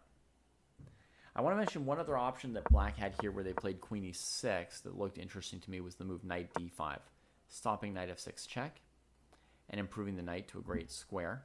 If knight d6, pawn takes d6, I feel like this knight's nicely placed. Queen can go to e6 or c6 or something and hold the knight on that square. And because this knight is stopping the bishop from going to b4 or f4, I think black's still slightly better, even though they now each have isolated pawns. But that's some, high-level evaluation stuff. And it's knight here, queen c4. I guess we're justified by queen e4. Yeah, so knight d5 was a really interesting move right here at this point. Just dealing with knight f6 and just not worrying, not being precious about the pawn structure, thinking more about getting the pieces to great squares. In the game, we got queen e6 anyway, here, queen e4 played. And black's still thinking about this. Double Jared says knight is fantastic on d5. And so we can maybe play queen d5 or knight d5, says Warrior Boy Productions. But what I don't like about this is this move. That's what I slightly don't like. Maybe after queen e6, it doesn't really matter. That'll get our king out of here. Oh, wait.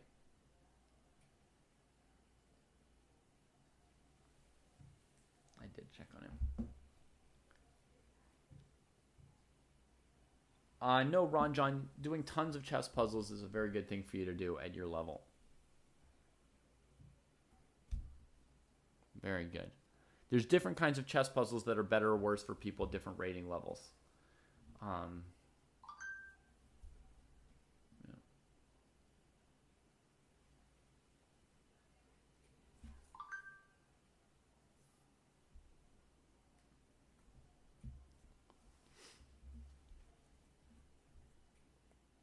So I guess knight d5 and queen d5 are both playable here for black.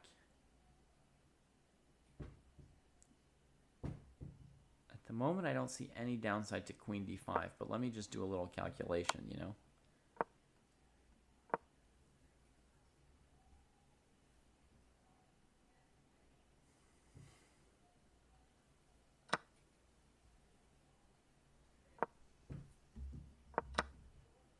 Careful.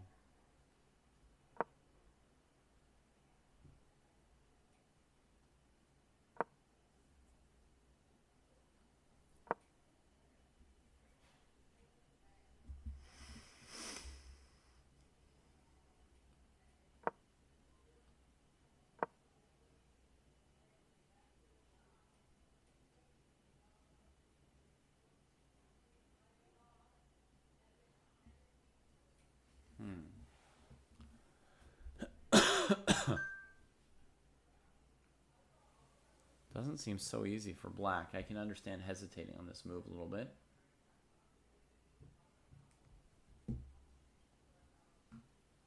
Definitely understand that.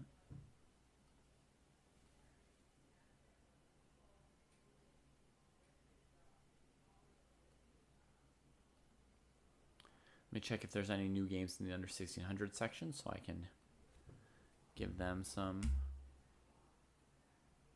attention as well if they are playing.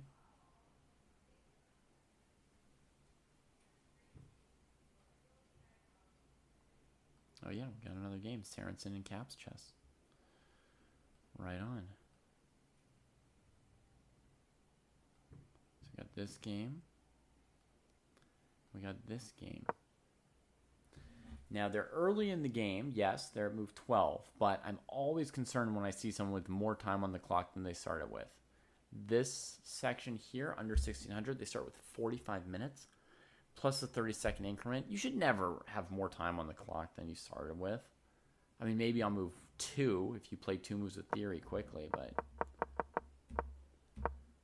yeah, I mean, by this point, got to be thinking about something.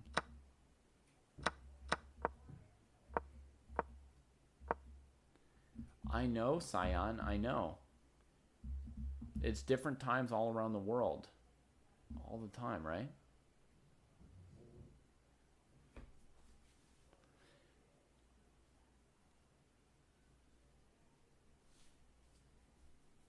Polgar's mate in 2s would help you find candidate moves in weird, in like checkmating positions, maybe, Elliot. But not in like strategic positions.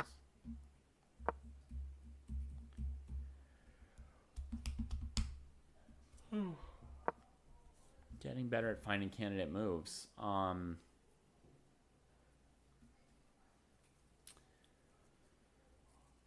Getting better at finding candidate moves. I mean, do you generally not look at enough moves? You could just force yourself to always look at 1 or 2 more moves than you would normally look at. Like, you just push yourself to look for 1 more candidate for your opponent every time. Like, let's say you're thinking of playing bishop g5, and you think, when I play bishop g5, my opponent will play bishop takes f3, or they will play knight e8. You could then tell yourself, all right, before I move bishop g5, I want to find a 3rd possible move for black. You can just try and force yourself.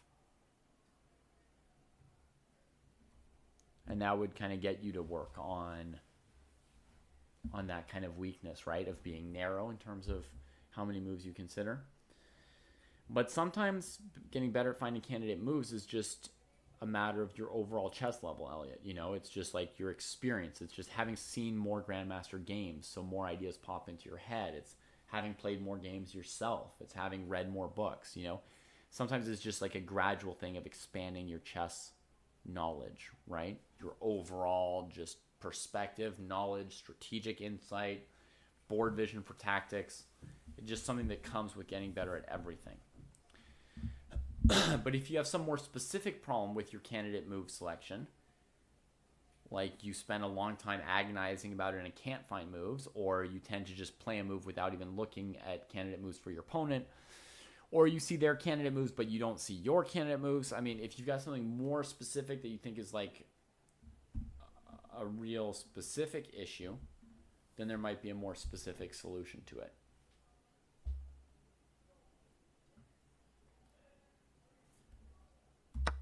Bishop f3 was played, and then queen g4. You looking for another game, Alvin? Anybody out there want to play a game with Alvin right now? Alvin is in the 1600 plus section, waiting for an opponent, it sounds like. And 600 plus is going to be this link here. I'll try and send it on YouTube as well.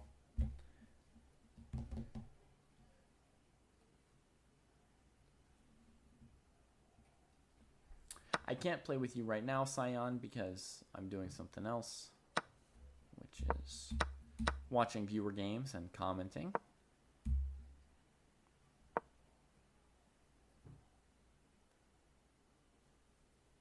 You want to play with Alvin? All right.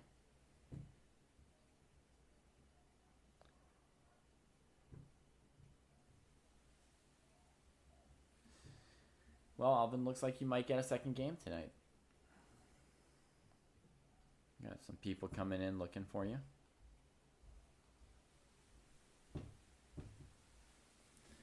Yeah, so if it's not a specific problem, just a general one for you, then you probably just need to improve your chess, period. You know what I mean? Just patiently get better at everything, and you'll see more and more good candidate moves as time goes by. That may sound like the least helpful advice, but Honestly, it just means keep studying chess and you don't have to worry about that problem specifically.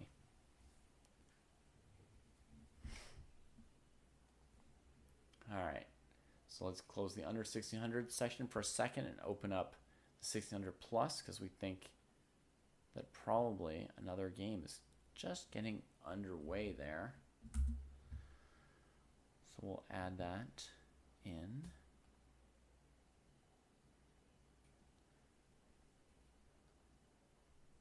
Yeah, I mean, I'm not promising that it's easy or anything. You know, it's just, you know what to do. Learn everything.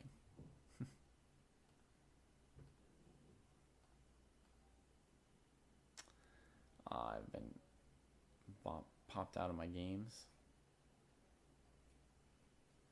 So we got queen e4, c6 to prevent queen b7, and now bishop h6. So the king's bottled in. And black's going to suffer quite a bit if they can't get queens off the board in the short term. Here's the link again, Warrior Boys.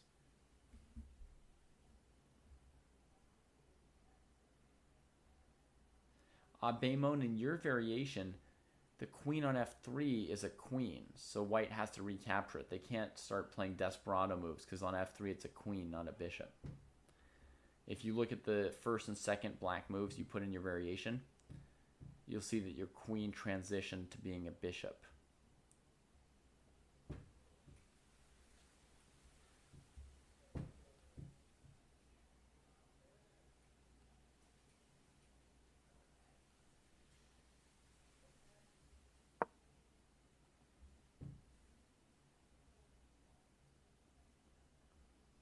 Okay, so this was the queen trade.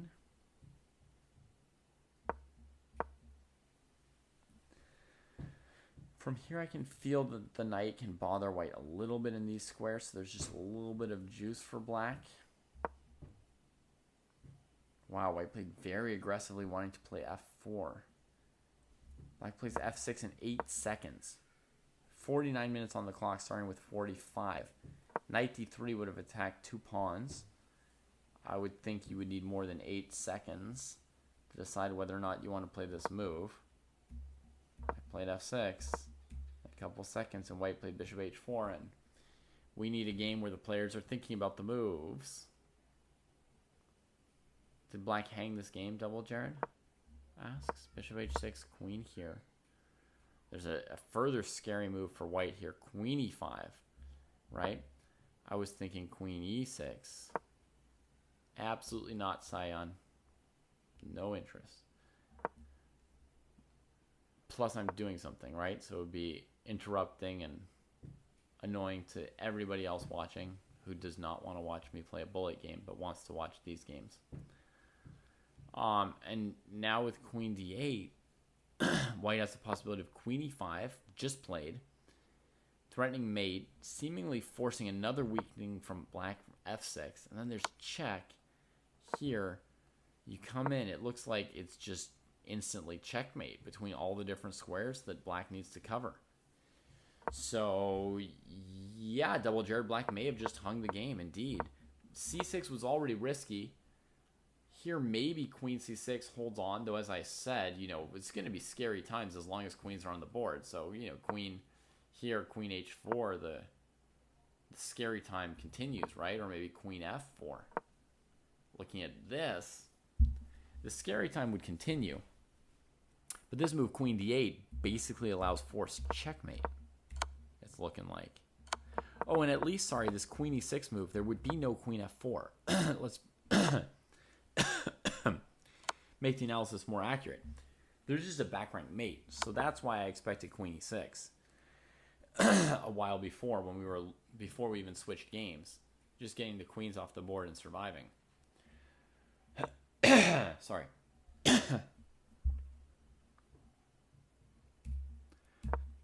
So queen d8, queen e5, f6, check, king h8.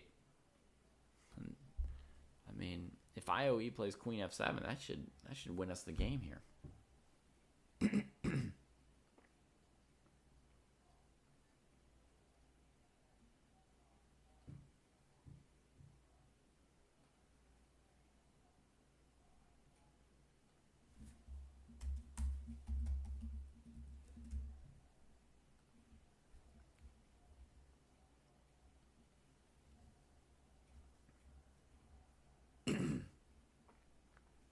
Hey, Maxing.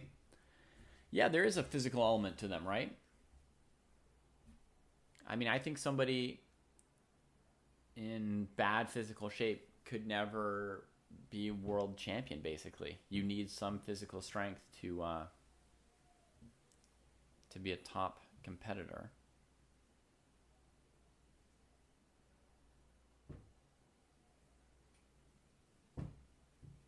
That's a hilarious trick, Icy. Yeah.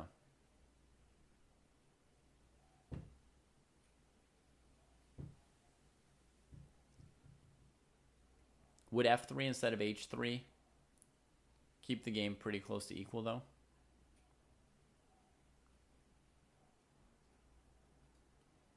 In your line, Icy.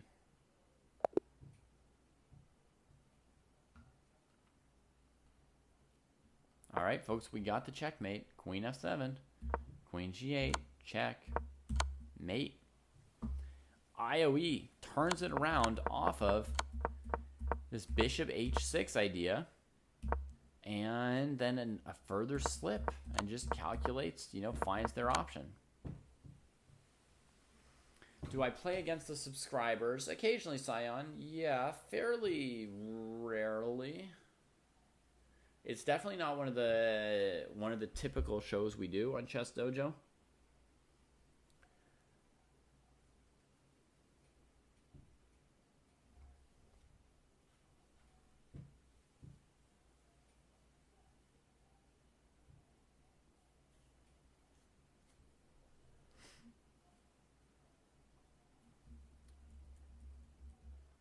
I guess it would have to be how much does physical shape affect chess play, right? Honest Outer, we need like a slightly bigger topic, or even something like just like physical shape in chess, right? Anything about it, does chess help you maintain your physical shape? Does physical shape help you maintain your chess? Is there such a thing as too much exercise? Should you exercise during a tournament or only leading up to a tournament? We need like a couple subtopics normally to have a really robust dojo talk. If it were as constrained as what you said, does being in shape affect chess player? I think Jesse, Kostya, and I would all just say yes.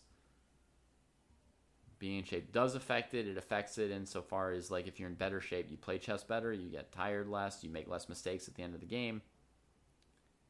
And then our talk would be done. So we need to get more, we need to get deep, we need to have some more, tricky, harder questions to get a meaty episode.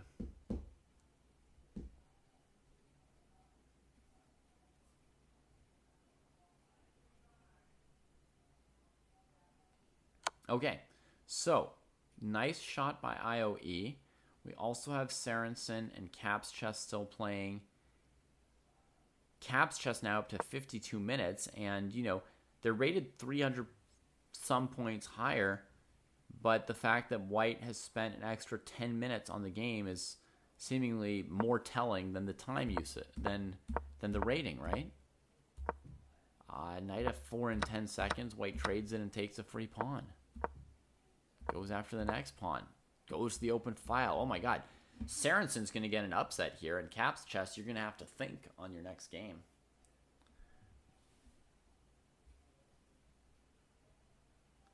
Hey, Scion, I do occasionally teach some private sessions, but I mostly teach group sessions like this,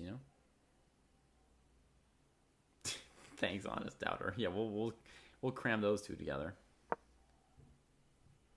Hey, Melt Like Butter.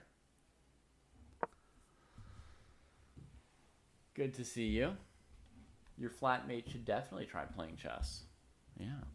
Oh my god, these rooks are going on a rampage now. Boom. Smack. Smack. Smack.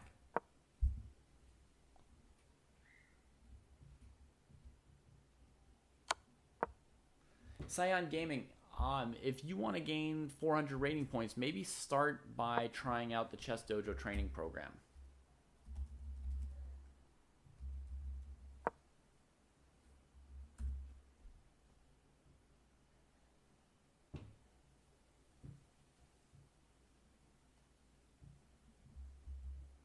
I think this is a link to it.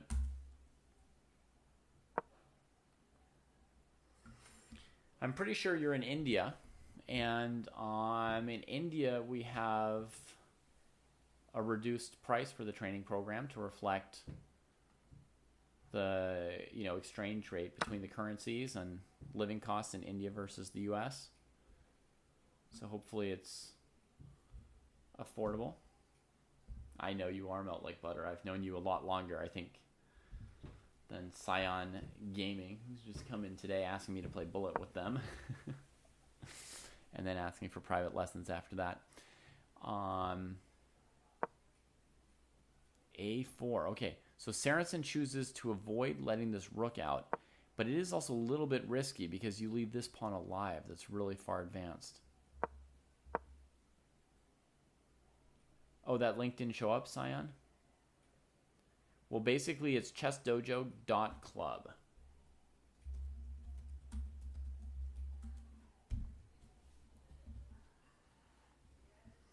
To me, it would seem safer to just trade the pawn. Because as white, we are ahead 1, 2, 3, 4 pawns already, right? So let's just make a pawn trade. And then in this position, if you're worried about rook b2, play either rook b6 or rook a6 to eliminate this pawn. And then all's well. Black has no counterplay. So this is going to be the riskier move. Let's see if Cap's chess, blitzing away, can find anything. White now cleans up the b pawn. Yeah, so that's a good find from white, this rook b6 move. Yeah, let's open up Alvin's game. Good call. C.K. Evans against Alvin Cruz. Let's see the opening move order. Takes bishop c4. So a Scotch gambit. Now normally black plays knight f6 here. Bishop c5 maybe also played sometimes. But black gives check. And C.K. Evans says, sure, I'll sack a pawn. That's what I wanted to do all along. Gets this development in. And now Alvin's thinking some more. C.K. Evans seemingly in book, playing really fast or really quickly. And black has to wonder if knight f6, e5 is a problem or not, because they want to move the knight.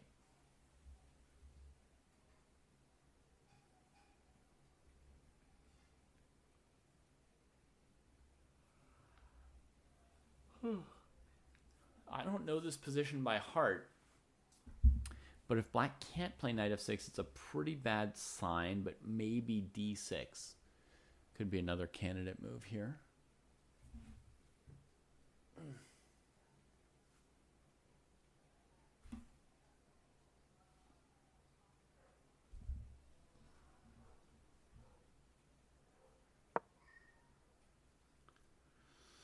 Well, Cyan Gaming, the training program is different for every 100 rating points. So there's a different program for people from 400 to 500, or for people from 1,000 to 1,100, or for people from 1,500 to 1,600. With your 1597 FIDE rating, after FIDE ratings have been boosted, you'd probably be about 1,500 in our system, and you might be in the 1,500 to 1,600 category. And so you will have some of every part of the game by your level. You'll have openings, middle games, tactics, and end games, all of those. But I can tell you, like, the pillar of the program is to play slow classical games and then analyze them. That's the number one pillar of the training program. So games like the ones you're seeing people here play tonight, you play those games, then afterwards you study them. You figure out, you look. You don't necessarily have to figure out like exactly what you did wrong and how to do better, but you look over the game and you further consider other options you had during the game, how you could have played differently, how your opponent could have played differently. And by doing that work on a game that you played and that you care about, you improve your skills. That's the number one pillar. The second pillar is that we learn openings, middle games, and end games by doing something called sparring, which is where you get somebody else from the training program or just a training buddy of your own privately, or a friend you have who plays chess, and you practice certain positions repeatedly. to get better at them. So positions from your openings or endgames that we assign to your level. Your level will probably have something like 7 endgames that are assigned to you that you're supposed to spar those 7 positions repeatedly until you get good at them. And sparring will show up in how you learn your openings as well. Instead of memorizing moves, there'll be some key positions for your opening, and then you'll be expected to play a bunch of blitz games from those positions to get better at playing your opening, instead of to just know a few moves by heart but not really know how to play the positions that your opening gives you. Black plays queen f6, which has a bad look to it, right? Developing the queen. You would instinctively hope that knight f6 works. If it doesn't work because of e5, d5, something, right? If this doesn't work, then you might consider d6 with the idea that if white castles, maybe now you can still play knight f6. Okay. But queen f6 looks artificial. The knight wants to go there. You're still going to get tempoed by e5 or knight d5 at some point. It looks bad, and you think white could just castle and laugh at the quote-unquote threat to win a pawn on c3. If black wants to win a pawn on c3, good luck to them, right? Spending more time moving that queen for the second pawn. But if they don't take on c3, then after a move like knight e7, this move knight d5 will normally be crushing, because you hit the queen in c7, they have to trade, you take, you open the file, you leave the bishop dangling, the knight's got to move again, and usually this is terrible for black as well. Okay, you really want to focus on positional chess, and it's definitely good in general for a chess student to follow their passions. So to some extent, you should focus on positional chess. But has any master told you ever what you should be working on? Have they looked at some of your games and told you you should be working on positional chess? Because sometimes what you want to focus on is not what you need, so to speak, to get better, and so you need to mix some other stuff in as well. Okay? So, yes, follow your heart, but also you might need to do a little something else. If you want to get as high as 2,000, you might have to do a more complete training program like the one that we offer. But if you really just want to focus on positional chess, you could definitely sign up for our program and just start with the positional stuff. So, for example, if I go into my Chess Dojo training program here,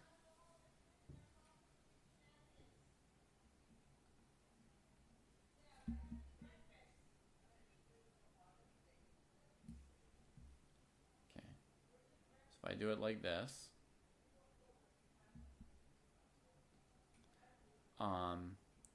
and I go to tasks, you see that the tasks are broken up by categories, right?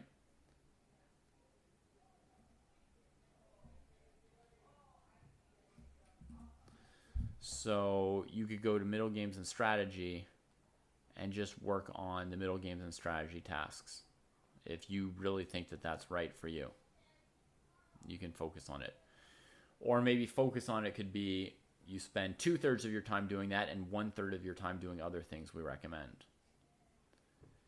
But it's unlikely to get over 2,000 without playing serious games and analyzing them. I'd be surprised if many people got past 2,000 without playing slow games and analyzing their own games. Okay, your tactics are already very high, and you learn everything on the internet. So then maybe what you could do, Sion, is under tactics, we have checkmate tests and we have tactics tests. You could take a couple tactics tests. If you're good at tactics, then you will get a tactics rating that will be marked as green, which will mean that you're high enough that you don't need to work on your tactics more, right? And then when you go back to your training plan, I don't know why mine got switched to orange. It was green before. But anyway, when you switch back to your training program, you would know to sort of skip the tactics stuff, do games analysis, middle games, end games, and you can maybe skip the thing that you think you're already really good at. But I don't think you want to do only middle game and strategy, probably. It's unlikely that that's the best program for you. I'm just, it's maybe more than you wanted to hear from me, but you're asking about me teaching and coaching, and this is how I teach and coach. I give people advice on what to study. I'm not just going to sit down and tell you where to put your pawns in one position, because that's not going to help you in many other positions. I like to tell people how to study and practice so they can keep getting better on their own. Because as you probably already know from your own experience, most of your chess improvement is going to happen on your own, not with a coach, not with other people. Actually, training partners are really good because you don't have to pay them every hour for spending time with you. So you could potentially spend a lot of time with training partners. Hey, Double Jared. Hey, I do need tactics training in the sense that everybody does, but my tactics rating's okay. I don't know why they downgraded me to orange, but at least I'm not in red. Red is when you can say, need some tactics training. We've got 3 colors for your rating on Chess Dojo when we put a rating like this in there. If it's yellowish orange, then you're within the range for your cohort. If it's green, you're above the range for your cohort.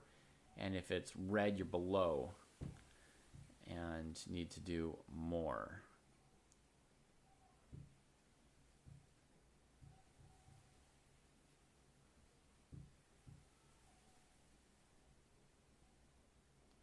Okay, so back to our game. White played bishop to d2, and black probably played knight e7. No, they kept moving the same pieces. Uh-oh. What happens next? White goes for knight d5.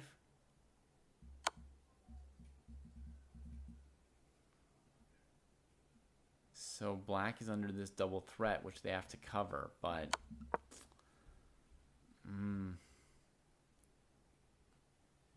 is knight d5 more punishing than just trading? Because knight d5, black's going to trade 2 sets of pieces, then move the queen over. We could go queen c3. Okay, yeah, I guess this can be good for white. After bishop d2, I think that they should probably take with the queen. And the point is that for knight f3, pawn f3, the queen's got to cover here, so she goes somewhere like d6. And I want to use my queen to go to this diagonal and weaken black's position. Although is f6 so bad for black?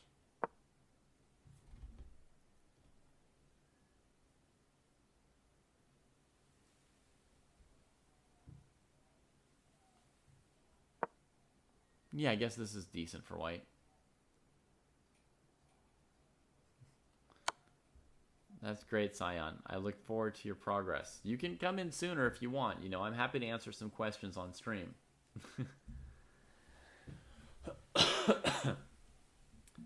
As you can maybe tell, I am here to help people. Queen d2 played. Okay, so white's going to get a nice little advantage, but it's not obvious or easy to play. So we're going to see, hopefully, a few skillful moves from CK Evans.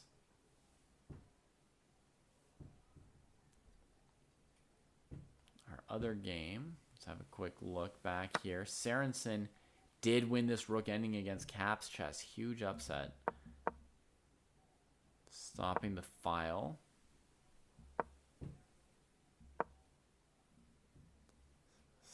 Slightly weird technique with rook a3, but it works out. Checks him back. King here.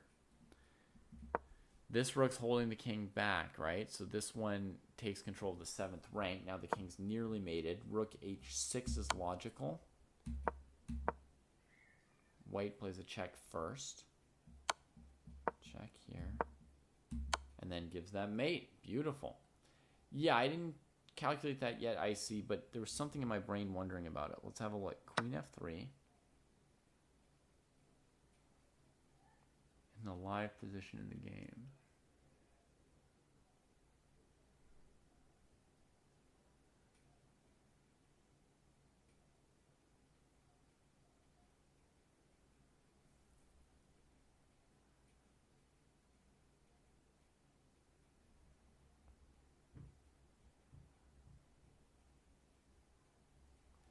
Definitely a move, Icy. Definitely.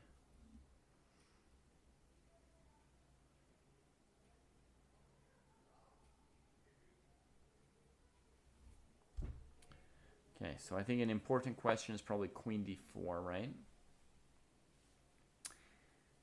Now, options for black after this, maybe Knight C6?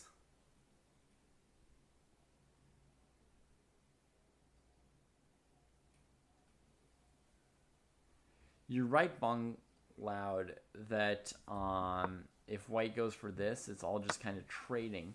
The reason black's happy to do all this trading, I would say, is that it reduces... Here, knight c7 doesn't work because if knight takes c4, collecting too many pieces, right? Is that by trading those pieces, Alvin protects their king against getting attacked. See, black's development is so bad. And sometimes you get checkmated for bad development like this, right? But with pieces, with queens traded off the board, you're unlikely to get mated here. And honestly, 2 minor pieces and queens off the board, black might even get away with this with an advantage. But critical, queen d4, I think. Now, candidate moves for black. Maybe the big ones are knight c6 and queen g2. But, yeah, there could also be d6 or f6. Oh, glad to hear that, Scion. So, okay, let's deal with queen g2 first, okay, which I don't think looks very good, but it might be what you're asking about, Bong Loud. Queen takes knight with check.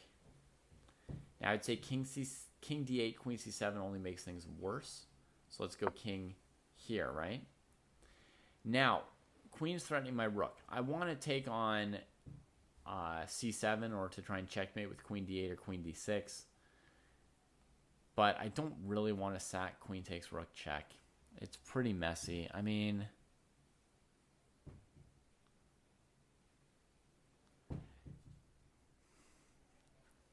there's a small chance it works, but if I just do this, isn't black just in bad shape? I guess there's d6, huh?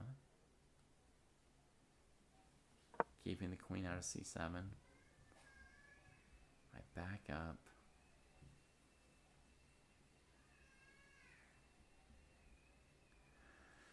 Threatening knight c7. I don't see how black stops it. Yeah, this is just amazing position for white. So now let's try knight c6.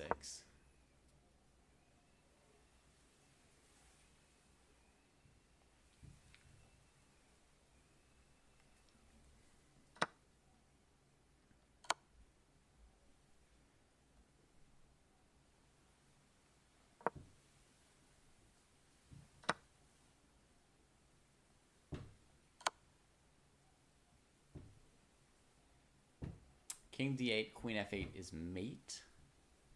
So we're going to try something like this. Oh my god, it's still checkmate. Disgusting.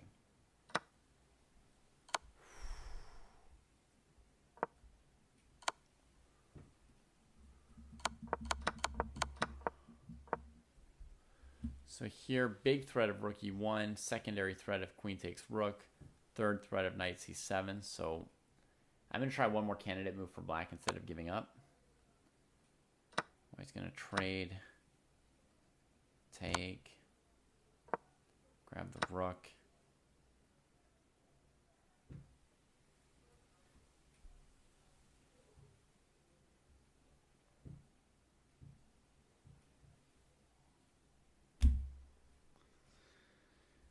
Hello, Dama. Greetings to you. And welcome to the dojo. Okay, does black have some hope? We just have to trap this knight and it would be about equal, huh?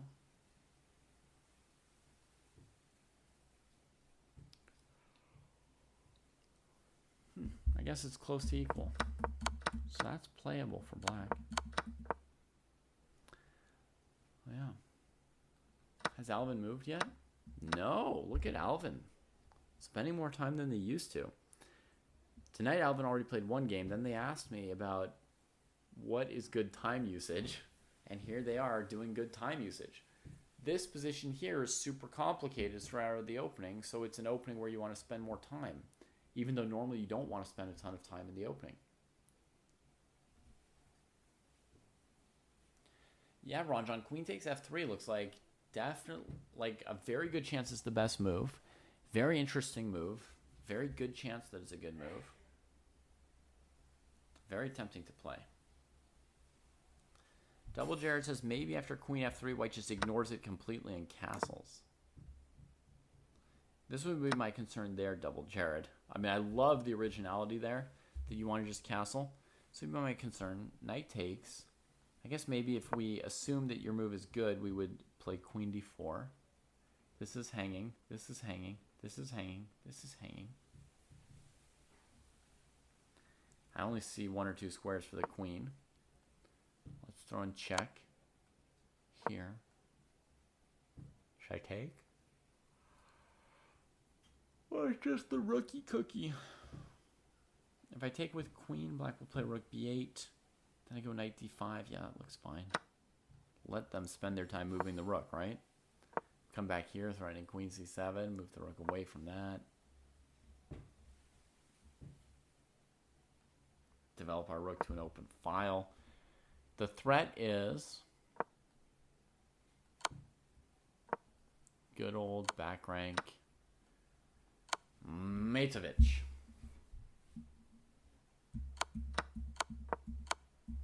It's not easy for black to deal with.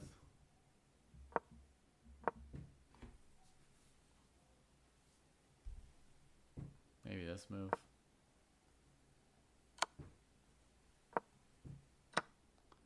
Letting this bishop develop. Now we threaten knight c7 mate.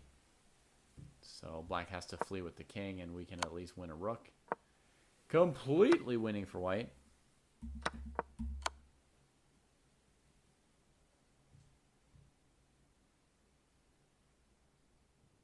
Are you serious, Far Eastern? My audio only comes through one earphone?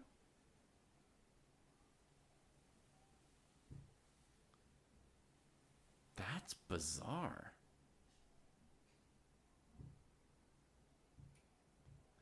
Somebody else early on in the broadcast said my left ear is enjoying the show. And I just thought it was a, you know, like a humorous or slightly weird comment, you know, and I didn't give it any deeper thought than that. Maybe they were trying to tell me something important, but less clearly than you are. Could rook c7 be even better here than knight c7? Maybe Sir Bongloud, but knight c7 wins so hard that we don't need to look for better moves for white here. We need to look for better moves for black. You know? Like once I see a completely crushingly winning move, you know, I normally go back and look for better moves for the side that lost.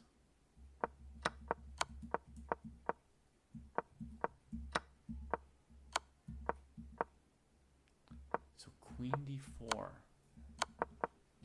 Wow. And what if I just move away without taking this piece? Then I preserve knight f3 as a threat. I guess queen c3 makes sense. If the knight takes, we get the same thing as before.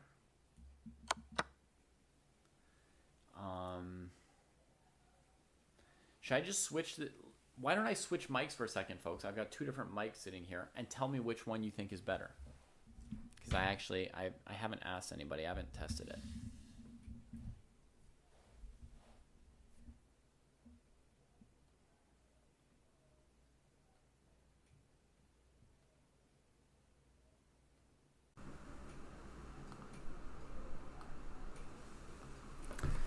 All right, second mic is now engaged.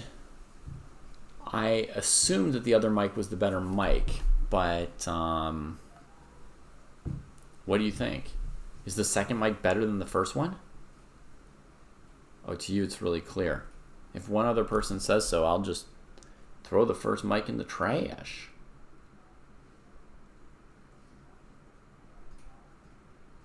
The second's better. Dang. All right, get out of here, first mic. What are you even doing? It's incredible to.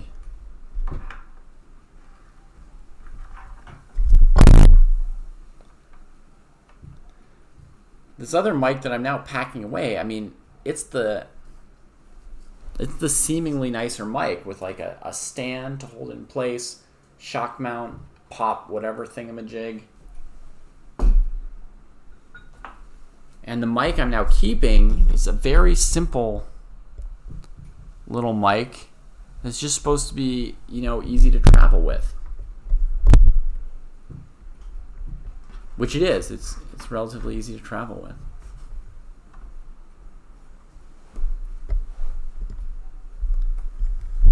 All right. Well, we'll go with this one if it's getting the better reviews at the moment.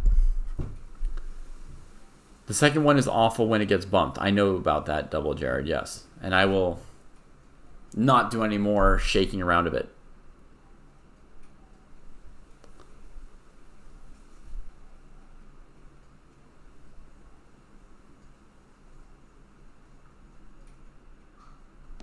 All right. So let's continue with this. Let's turn it down even a little bit. Connor McChicken, yeah. I put training in the title. What's wrong with that?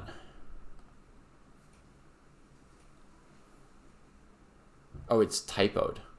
Is that the problem with it?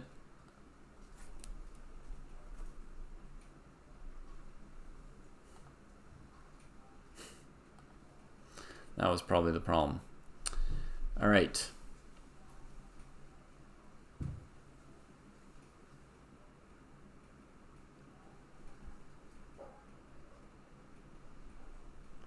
Yeah, they are directional mics. I think both of these are. All right, so totally crazy position.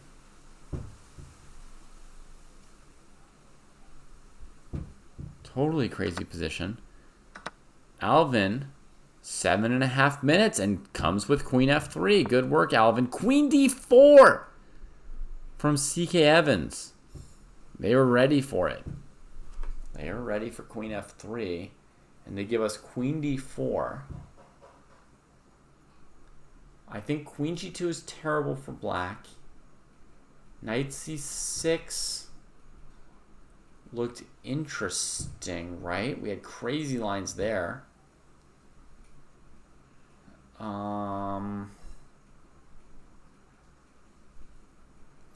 Hey, Connor McChicken Jr. Friday Night Fights is exclusive to nobody. This is a very inclusive channel. Everything on our Twitch and YouTube is free and just supported by Patreon. You know? So you're welcome to participate any week if you like. It's a weekly time slot to play a classical game against somebody else. We set it up as a 24-hour arena, so there's it's open for 24 hours that you could just go in there and find a match, get paired with somebody. Knight C6 from Alvin. That move looks plausible. Well, there are different groups, Ron John. There's an under 1600 group and an over 1600 group. So, yeah, this was the other game we were watching. We had a 900 against a 1300 over here just a moment ago.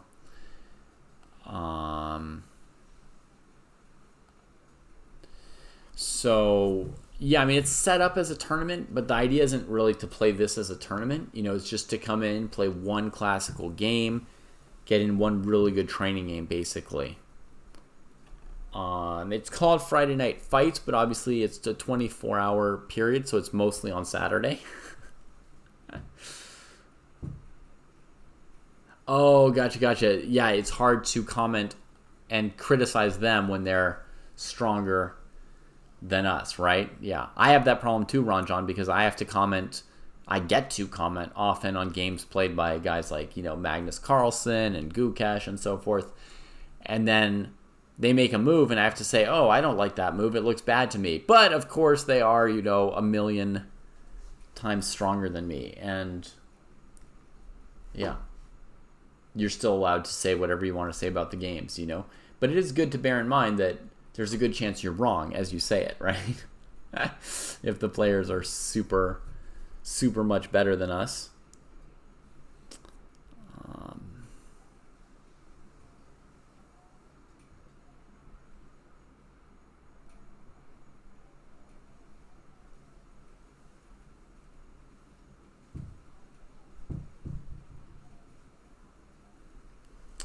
Any tips for switching to OTB if you've played similar time controls online but not OTB? There shouldn't be too much of a difference Far Eastern. Some people find it useful to do a little bit of training on a real chessboard before going to an OTB tournament, but I know you also play OTB. I know it's rapid chess, but it still counts. You're used to seeing the pieces. So I don't think there's really anything you need to do to be more ready or prepared for OTB 90 plus 30. I think you're ready. Oh, double rounds most days. I mean, you're going to need to be really strong. Yeah, I mean, it's only next week. There's not really much you can do in 1 week to up your stamina level, right? But hopefully you've got good stamina. Here's some things you could do. You could prepare some food in advance if the tournament's at home versus you're going to be in a hotel somewhere. You could get your food and stuff squared away. Get anything you need to do during that week taken care of in advance to save time during the event. So that during the event you don't have to do a bunch of cooking and whatever other chores. Anything else in your life that you can get ahead of now will allow you to conserve energy during the tournament.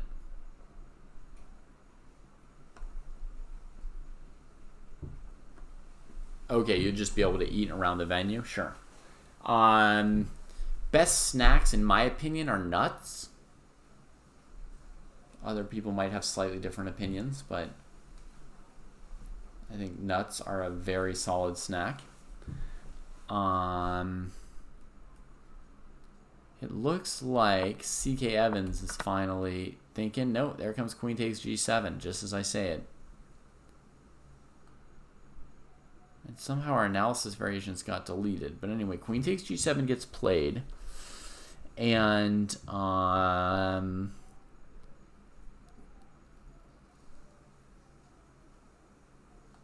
so far the best line I think that I found for black is queen check, king D2.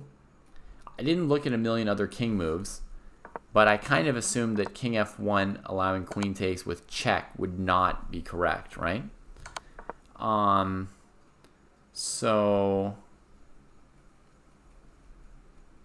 I had assumed king D2, and here my best line I'd come up with so far was queen D4 check.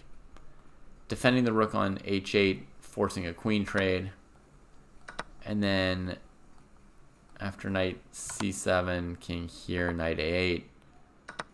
The plan is to play B6, bishop B7, and trap and win that knight. As long as you trap and win that knight, the endgame is going to be very, very close. And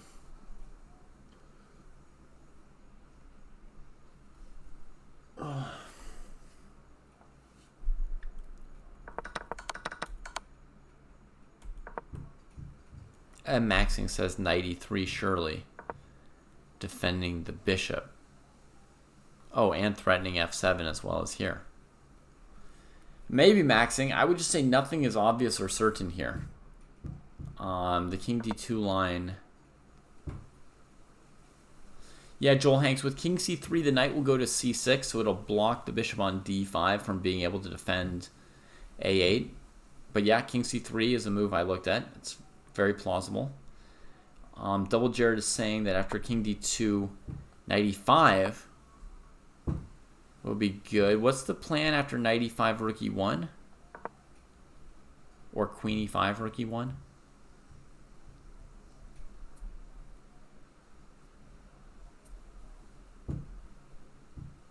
Oh, queen d4 now, I guess. I'm going to guess what your plan was. Yeah. That's going to work because you're going to be able to take this with check and then play d6.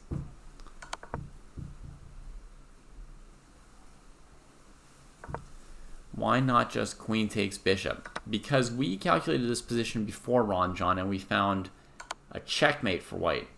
Straight up checkmate. Check here to the king. If he steps over, this is mate. And if you block with the knight, white can sack the rook, check, again with queen f8 mate. Knight takes, check, here, and it's back rank mate. So that's why there's no queen takes bishop. It's just forced checkmate thereafter. It's, you know, a 3-move combination or whatever. So it's fine if you didn't see it, but now you've seen it. This 95 move looks interesting, I guess. I don't believe it though. I just don't believe it. So let's look at 93 for a moment. Oh, in the game, 93's already been played. 12 seconds from CK Evans. I mean, come on, this position's so complicated. I would have spent at least half an hour already. So, CK Evans just playing this insanely fast.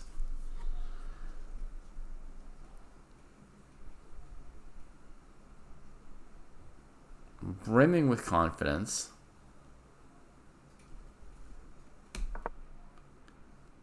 D5 gets played.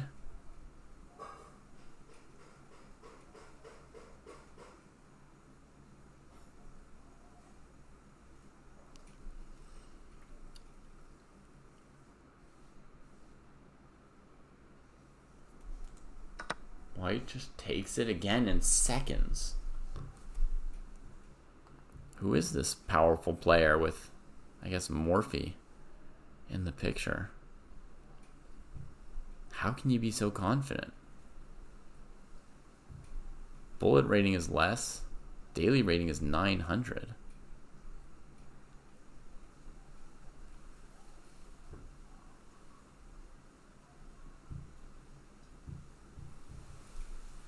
Rapid rating's on the rise. But how is the daily rating 900? Games 0.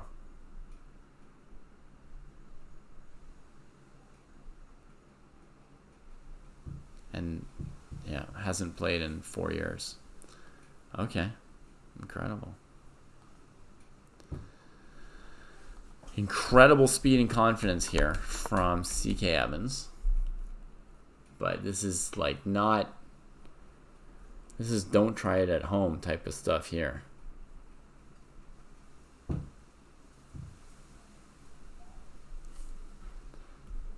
Alvin using time and using pieces, getting the bishop out. I mean, queen f6 looked very bad from black in the opening, so you'd assume the position's good for white. But me personally, in a complicated position, I spend a lot of time regardless of whether I think the position's good for me or bad for me. When the position's really complicated, I spend the effort to try and KO my opponent.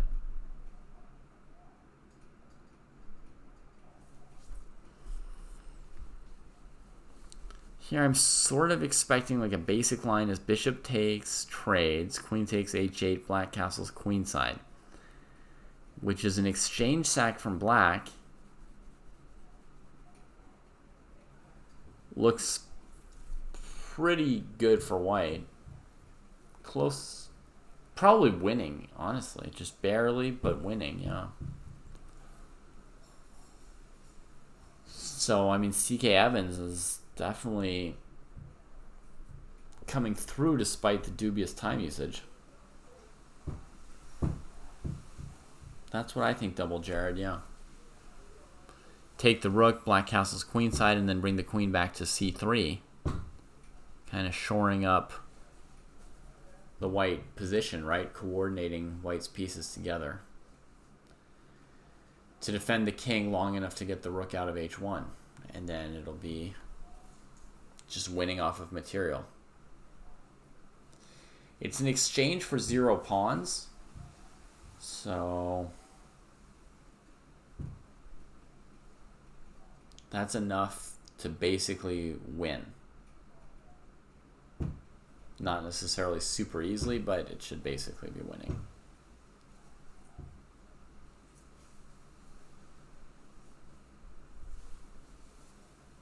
I'm going to try and grab at least some water to help me stay up. And to keep me talking.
Yeah, we don't know, IOE.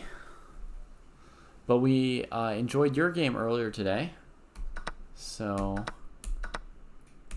I hope you'll be able to get something out of some of the comments maybe that we made during the game. You can always go back and rewatch them later.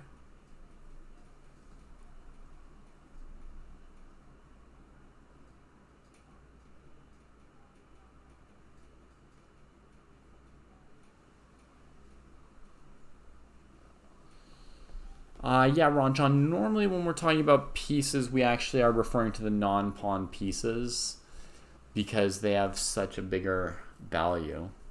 And they play very differently. You know, you need to get all your pieces into the game normally to fight or win, right? But you don't have to get all your pawns into the game to have a proper chance to fight, right? You need to get a couple pawns out of the way of your bishops and your rooks.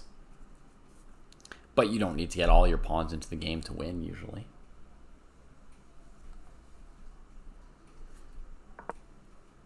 Queen c3. So up to here is what we saw. Black is not lost until the rook gets out of h1, Icy says, which is true. And this move comes with a brutal threat. Holy moly. This move got played quite quickly, I was going to say, but all of White's moves have been played quite quickly. Pretty much.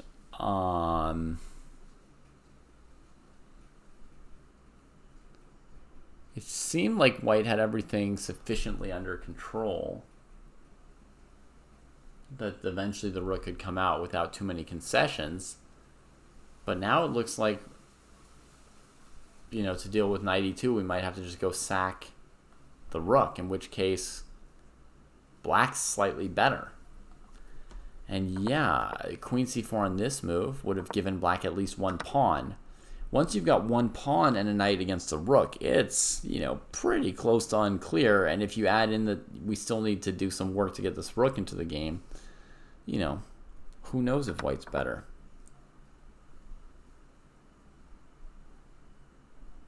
Ah, okay, you're watching the video about... Yes, that's definitely talking about pieces, Ron John.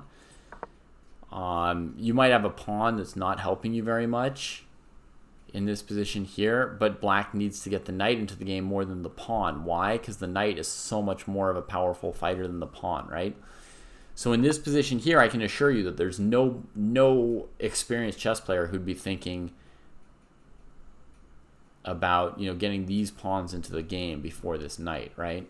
Any experienced chess player, they're going to be constantly feeling that their knight is on g8 and saying, like, can't I do something with that? And the white player is going to be aware of this, right? Like you saw the comment earlier from Icy Stun, right? Just above your comment, actually, right?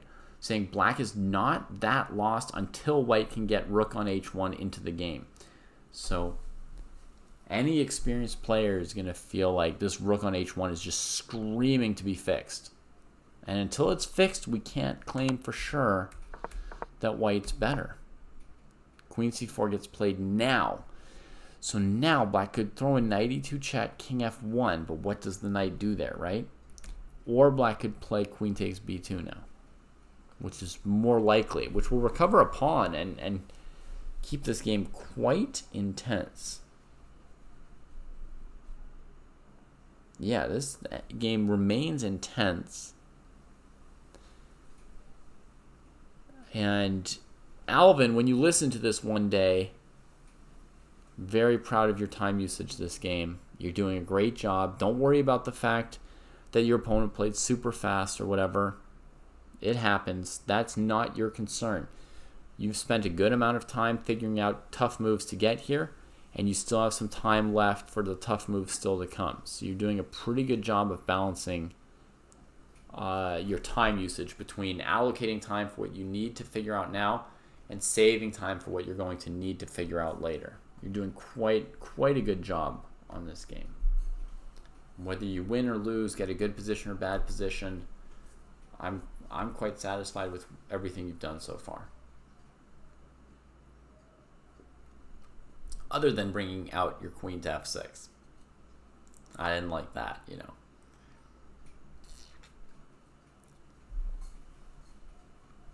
Yeah, black should definitely refuse a simple queen trade on instinct, we would think. And black should take a pawn on instinct. What are the instincts? Well, we're behind in material, so trading queens tends to lose. Sometimes you miss that there's a tactic that wins, so sometimes maybe we should just quickly check that there isn't, you know, like a winning knight fork at the end or something. But I'd say there's not. After knight check, king f1. Black's done no damage to anything in white's position other than themselves. And then, so, you know, sometimes we don't even look at queen takes queen because we assume we don't want to trade queens as black. And if white didn't look at it either, well, then maybe they missed something and it's our chance to have a surprise tactic. Then by the theory of, you know, wanting to be up material, this move looks pretty good. It wins a pawn, it attacks the rook. The rook can't even go to the best square on the board, rook c1, threatening checkmate because of knight e2 check, and black wins the rook. So, yeah, this probably, you know, sends the rook over to, I don't know, e1 or something in the game. Yeah, rook e1. Oh, rook e1's just been played already in 3 seconds, folks. And then black can maybe develop the knight, and the game goes on. Let's have a quick look at this other move that Icy suggests. Icy says queen g5 might also be okay. What does queen g5 do? It threatens the weird knight f3, king f1, knight to d2. Now, what if I play h4, the move that I maybe most want to play? I could try something else that defends against what Icy's doing, but if I play the move I really want to play, and I walk right into what he's doing, get here, guess this.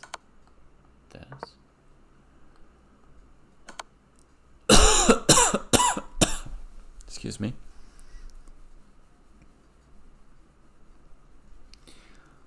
Strangely, queen g4, there's queen b5.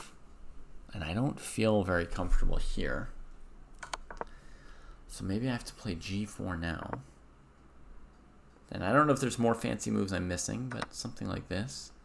This looks plausible to me.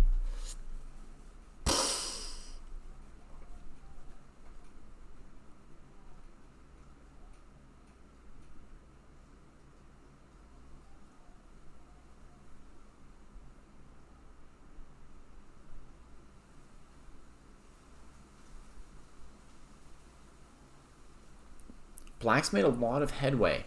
They've won one pawn back, and white's g pawn turned into a doubled isolated h pawn. So honestly, black's more or less won back 2 pawns. It's almost like knight and 2 pawns versus rook, looking at this to me. However, knights are so bad in simple endgames like this, and the knight is still on g8. Development matters even in the endgame. So to me, after rook g1, going to g7 quickly, white might still win this endgame, even though it's pretty close. After king e2, you have queen e3. Oh yeah, that wins the game. So queen g5. If it had been played, I can't play h4.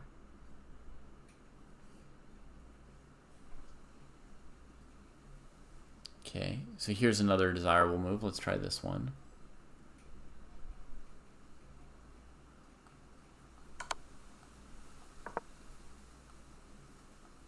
Let's remove the rook that's defending d2. Let's go to d2 again anyway. Boom! Check to the miserable king and queen. Queen g5 is not strangely good. My instinct is still to take the pawn like Alvin did, but that queen g5 move is pretty interesting. So in the game, rook e1 got played, and Alvin's still thinking here, not just automatically developing the knight.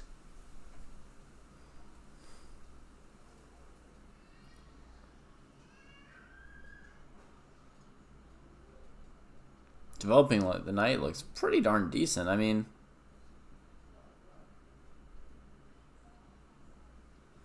does anybody prefer white's position right now, or is it just a mess?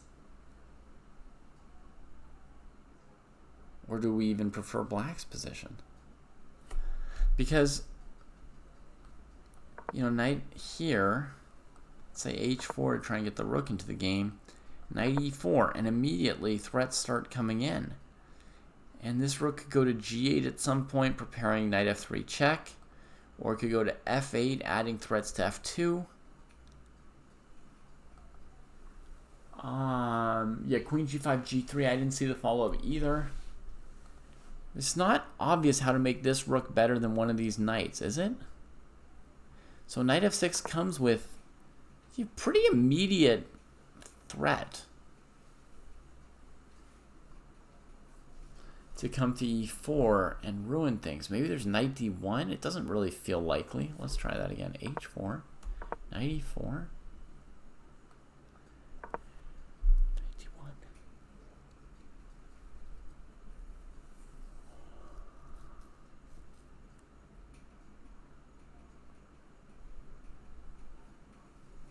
God, I've got an almost tactic, but it doesn't work.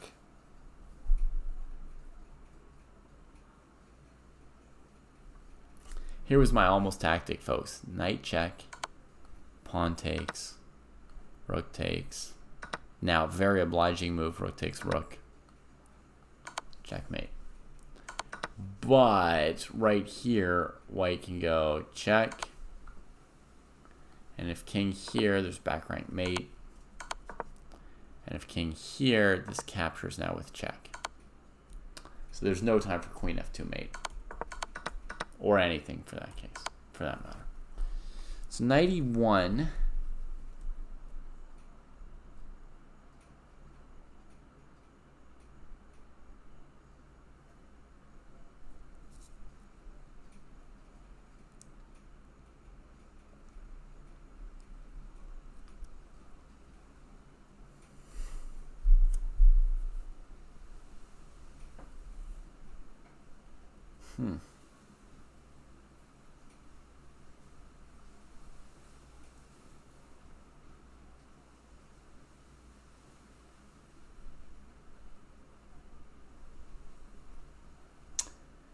Black needs an amazing move,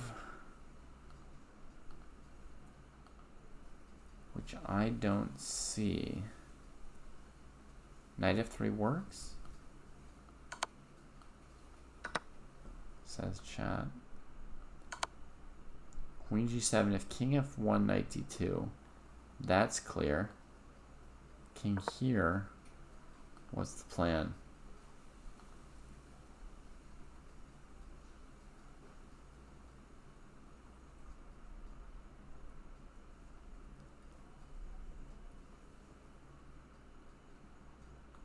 Queen back here.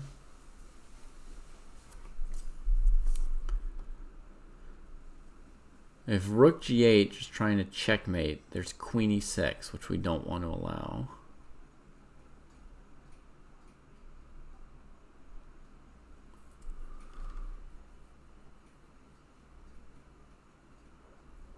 Is queen g3 not mate? There's a pawn here. If the rook were already on d2, be nice. You think you have queen e5 and time for rook g8?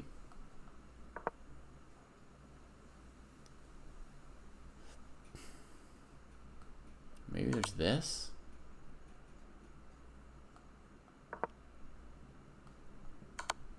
If the king ever comes here, you go rook g8 then.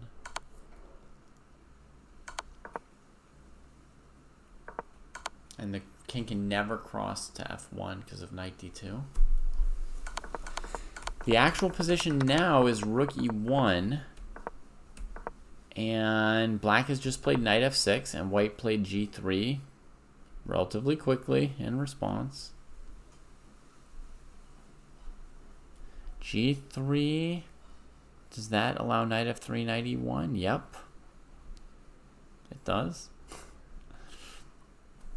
So I guess white doesn't think they're up in exchange anymore. Doesn't think their position's strong enough to hold that exchange. Which means all of us agree that black is better at this point. It's not just me wondering, but white even agrees. Black is better. Rather give an exchange than keep suffering here. Well, that's weird to play so fast and admit your worst through such complications. I agree that knight e4 is probably better than knight f3. Knight e4 seems really good. Don't really see knight f3 going away in the next move.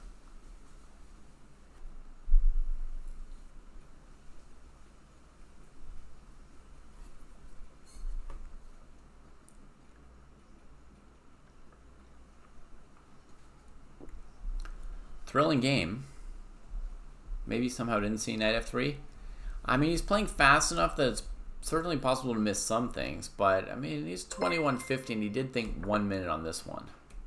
So, hey, Optimist, thank you for the raid. Here's a shout out for you, and there, folks, a link to join Innate Optimists flock of followers if you like. Maybe knight d2 there, Chris.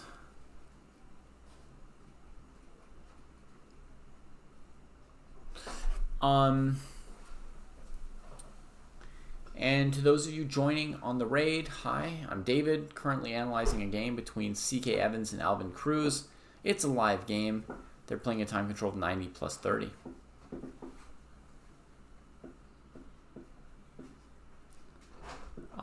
No, I have not seen an Enter the Chess Dojo ChessCom thing.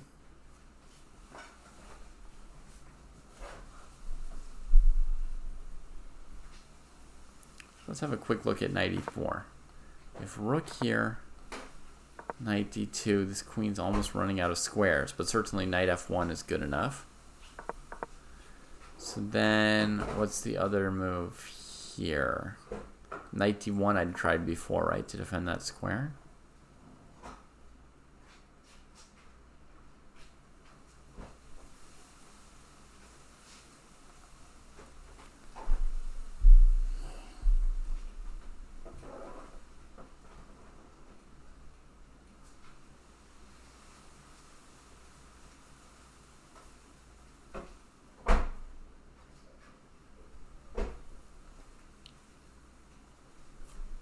And now queen d2 works with this square for the queen, as Double Jared is instructing us. Rook takes, check, king up, and queen f3 to clean it up. Win the rook, then you're up a knight for nothing. All good.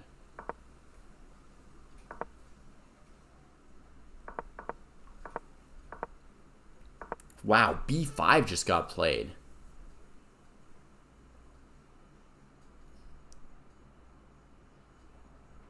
Alvin's playing with fire here. Holy moly. And Ranjan says it seems devastating. Zoomja says black's having fun. We didn't even look at this weird move that ruins black's king position, because black had the like super obvious move that looked nice. But this move might be even stronger. I'm not sure where white is going with their next move. The queen really has very, very few squares here. I'm definitely going to give Alvin credit for looking around the whole board objectively, looking at lots of squares. I'm going to give you a couple quick lines first of all, folks. Knight e2 check without trading queens. First, that wins for black, because either the knight takes the queen or the rook takes, leaving the queen undefended. Queen c5 steps onto the square where knight e4 then looks super good. I haven't looked in detail for whether or not white has an amazing move here for the queen, but it looks like white's lost. So I'm sort of down to queen f1 for white. By the way, queen d3, knight f3 check. Rook gets to take the queen after the king escapes. So the only move seems to be queen f1. And now C.K. Evans is thinking, but it's a rare moment where there's only one move to play, and they play it. There we go.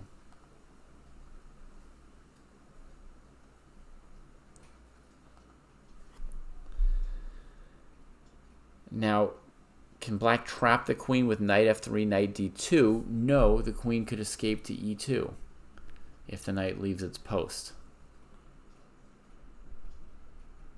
Could black trap the queen with knight e4, knight d2? Maybe. Ay, ay, ay. What a position.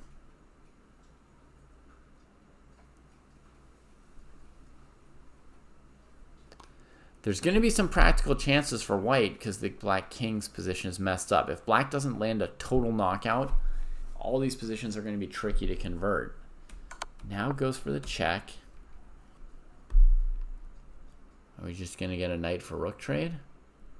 Or is there something killer coming?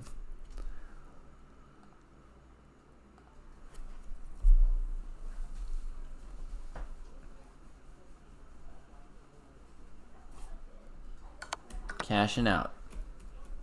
Takes the exchange. And then will you take the second pawn or will you activate one of these pieces?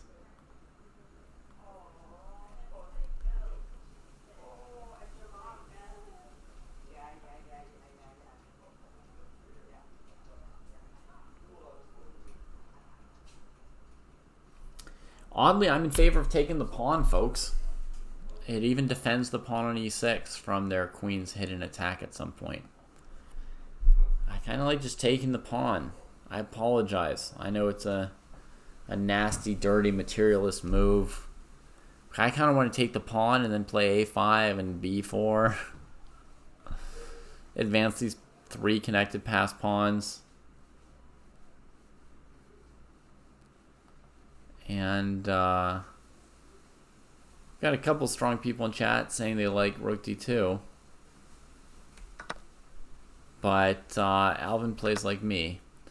Rook d2, I was mildly concerned about this move here, knight d1. I suppose you could then play queen a2 and defend queen e6 like that. So that's fine, I guess. Queen c3, hitting the knight. But queen f2 ends the game right now. I mean,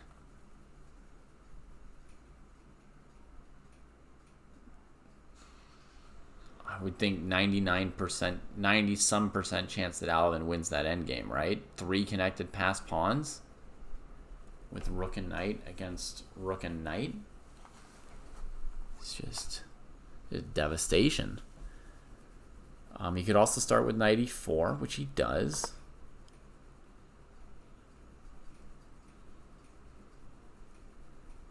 But, I mean, queen f2 was classy.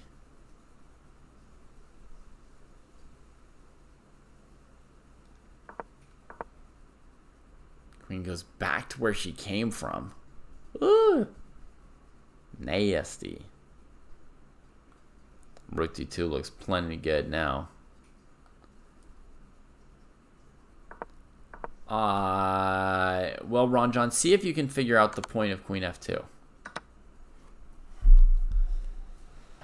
See if you can figure out the point.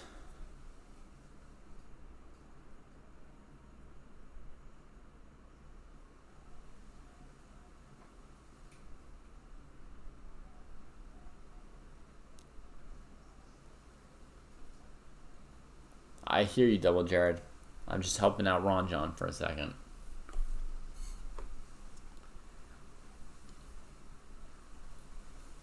Your move might be even stronger than rook d2 indeed. And Alvin's already played something, so he may have played your move. He did not. Alvin played an odd move. A very pawn counting move. Type of move, man. Ron John, do you see what I had in mind with the queen sack? Yeah. So I sacked my queen for a pawn, then I get this queen for free. At the end, in the end game, we've got 3 extra connected passed pawns over here. Right? They're strong and they can march down together. And this endgame for a player at this kind of 1900 level, they're extremely likely to win it. Also with plenty of time on the clock, you know? If black were down to 2 or 3 minutes, there'd be more chances of botching it up. But with 40 minutes left, oh, you can convert this game for sure. But check out what black did. They played knight e4, queen e1, and now the odd move b4. Now, Double Jared said knight f2 with the idea of queen f2, rook d2. That's like crushing the game over. I don't really see a reason not to play rook d2 either. If white goes rook f1, then the move rook e2 wins. So I think white would play knight d1.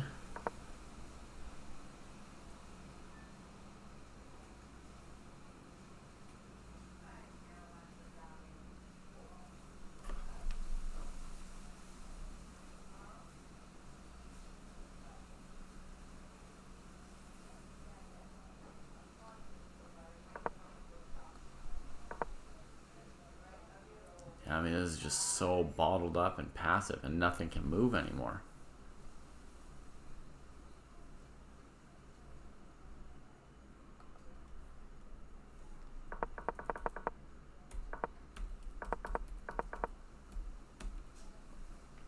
Alright, so white threatens this knight.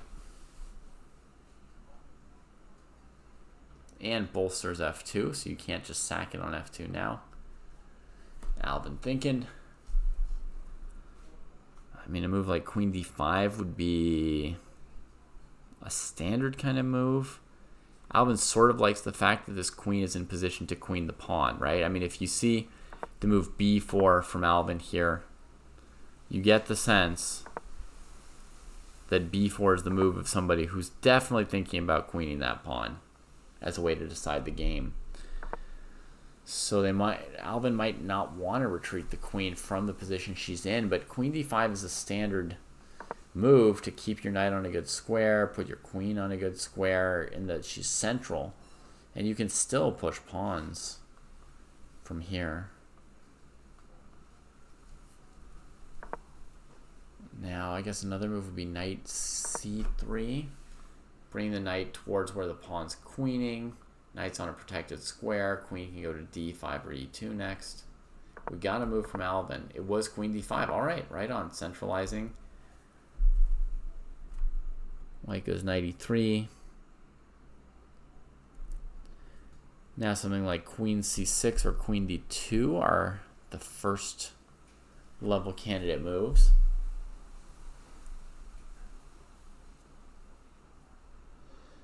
White does need that rook out of h1 for sure. For sure, this game shows us what a drag it is to have one piece that just doesn't get into the game, right? It's really, really being felt.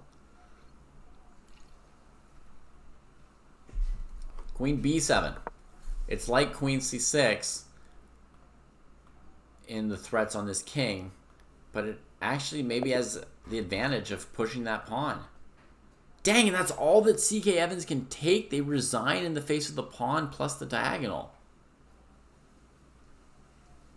Wow. You were thinking of queen b7, Zoomjaw? I give you props for that because that's not an obvious move, but I actually really like it. I would so tend to just drop my queen back to c6, and this is kind of cool. Let's just try to queen this pawn.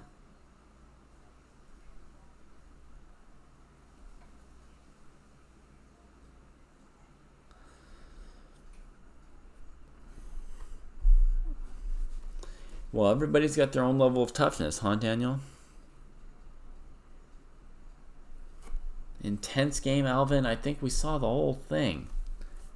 I think you're going to enjoy watching the review later.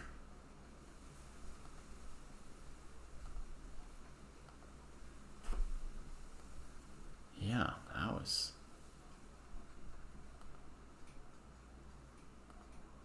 a heck of a game. Exciting stuff. Let's see to what extent white was justified in resigning, shall we?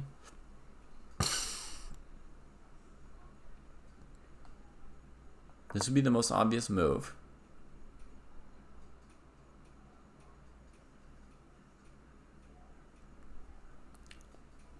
Then I'd think of this.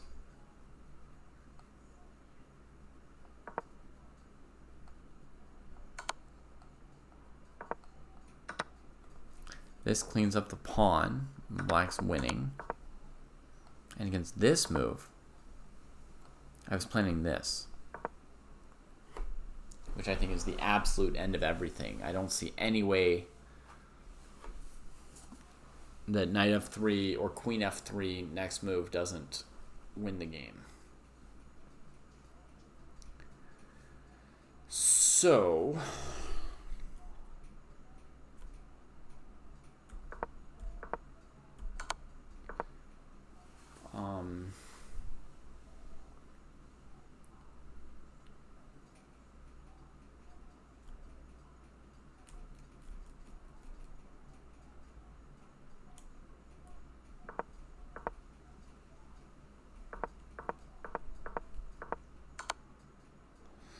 nothing really for white to do here. I haven't analyzed king h3 and then either knight f2 or knight g5, but we know black's winning in those lines too.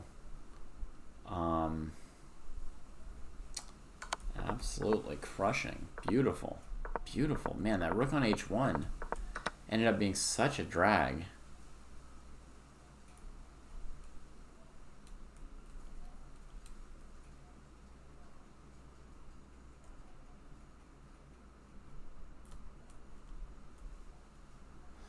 Good stuff. Good stuff.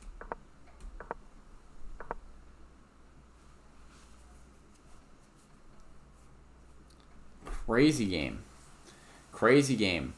Alvin, you asked us between games about what is good time usage, right? And this game here was a pretty clear example of the difference in time usage, right? Between you and your opponent.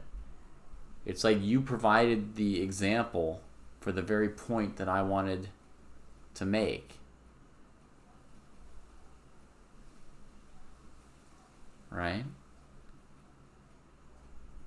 Gave us just the exact example we were looking for today to answer your own question. Quick question to you. Did you find your opponent's time usage intimidating or encouraging? Like, did you think they're playing so fast, they're probably, making mistakes, or I'm going to have a good chance at some point they'll make a mistake? Or did they play so fast and you thought, oh my god, they see everything instantly, I just can't beat this player, they're too good? Or neither of those things? Is it just me who thinks things like that?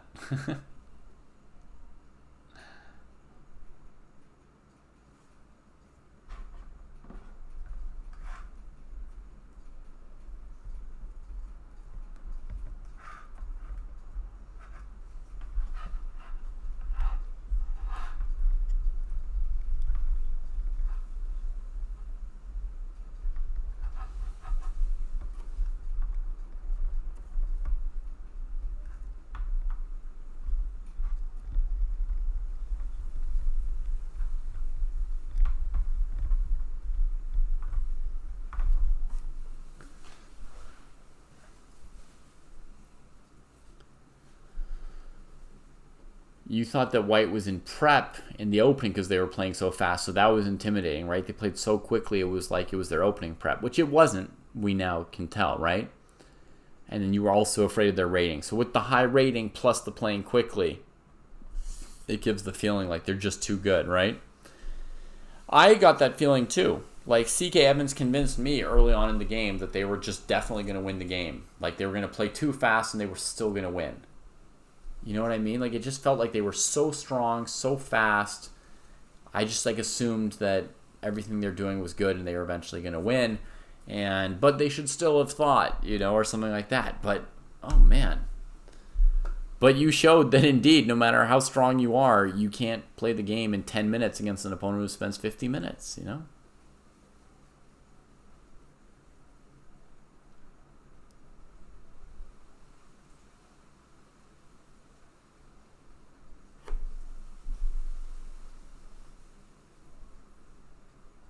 That sounds like a bad experience, Chris, to some extent.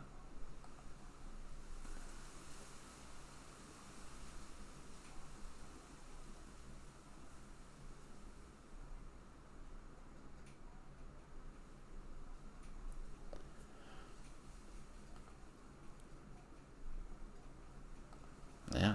Well, great. Well, all of us witnessed this. The next time you're feeling intimidated by something like this, remember this game of Alvin's and know that your opponent might not be as good as they seem to be. Like, almost nobody can be that good where they can just blitz everything out. All right, folks. That's going to do it for me. I'm going to be going to bed. This is potentially the new time for Friday Night Fights coverage. I know it's the middle of the night for people in the U.S. I don't know why Chris is awake right now or anything, but hopefully a nice time for some folks everywhere else in the world other than in the Americas. And you can obviously drop me some feedback over the course of the week, and we'll see if we do the same thing next week or if we try something different. The Rapid tournament this week will be Sunday at the normal 9:30 Pacific time. So maybe I'll see some of you in the Rapid if there are any Rapid players in chat right now, or, you know, we'll wait for the next Classical. All right, and with that, let's send off a raid if anyone's awake. Chess Coach Andras, yeah, I'll give you a raid for sure.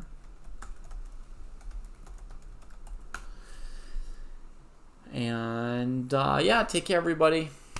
Thanks again to Alvin and CK Evans and everybody else who played for us today. IOE, JEOI, and Zach, etc. See you guys later.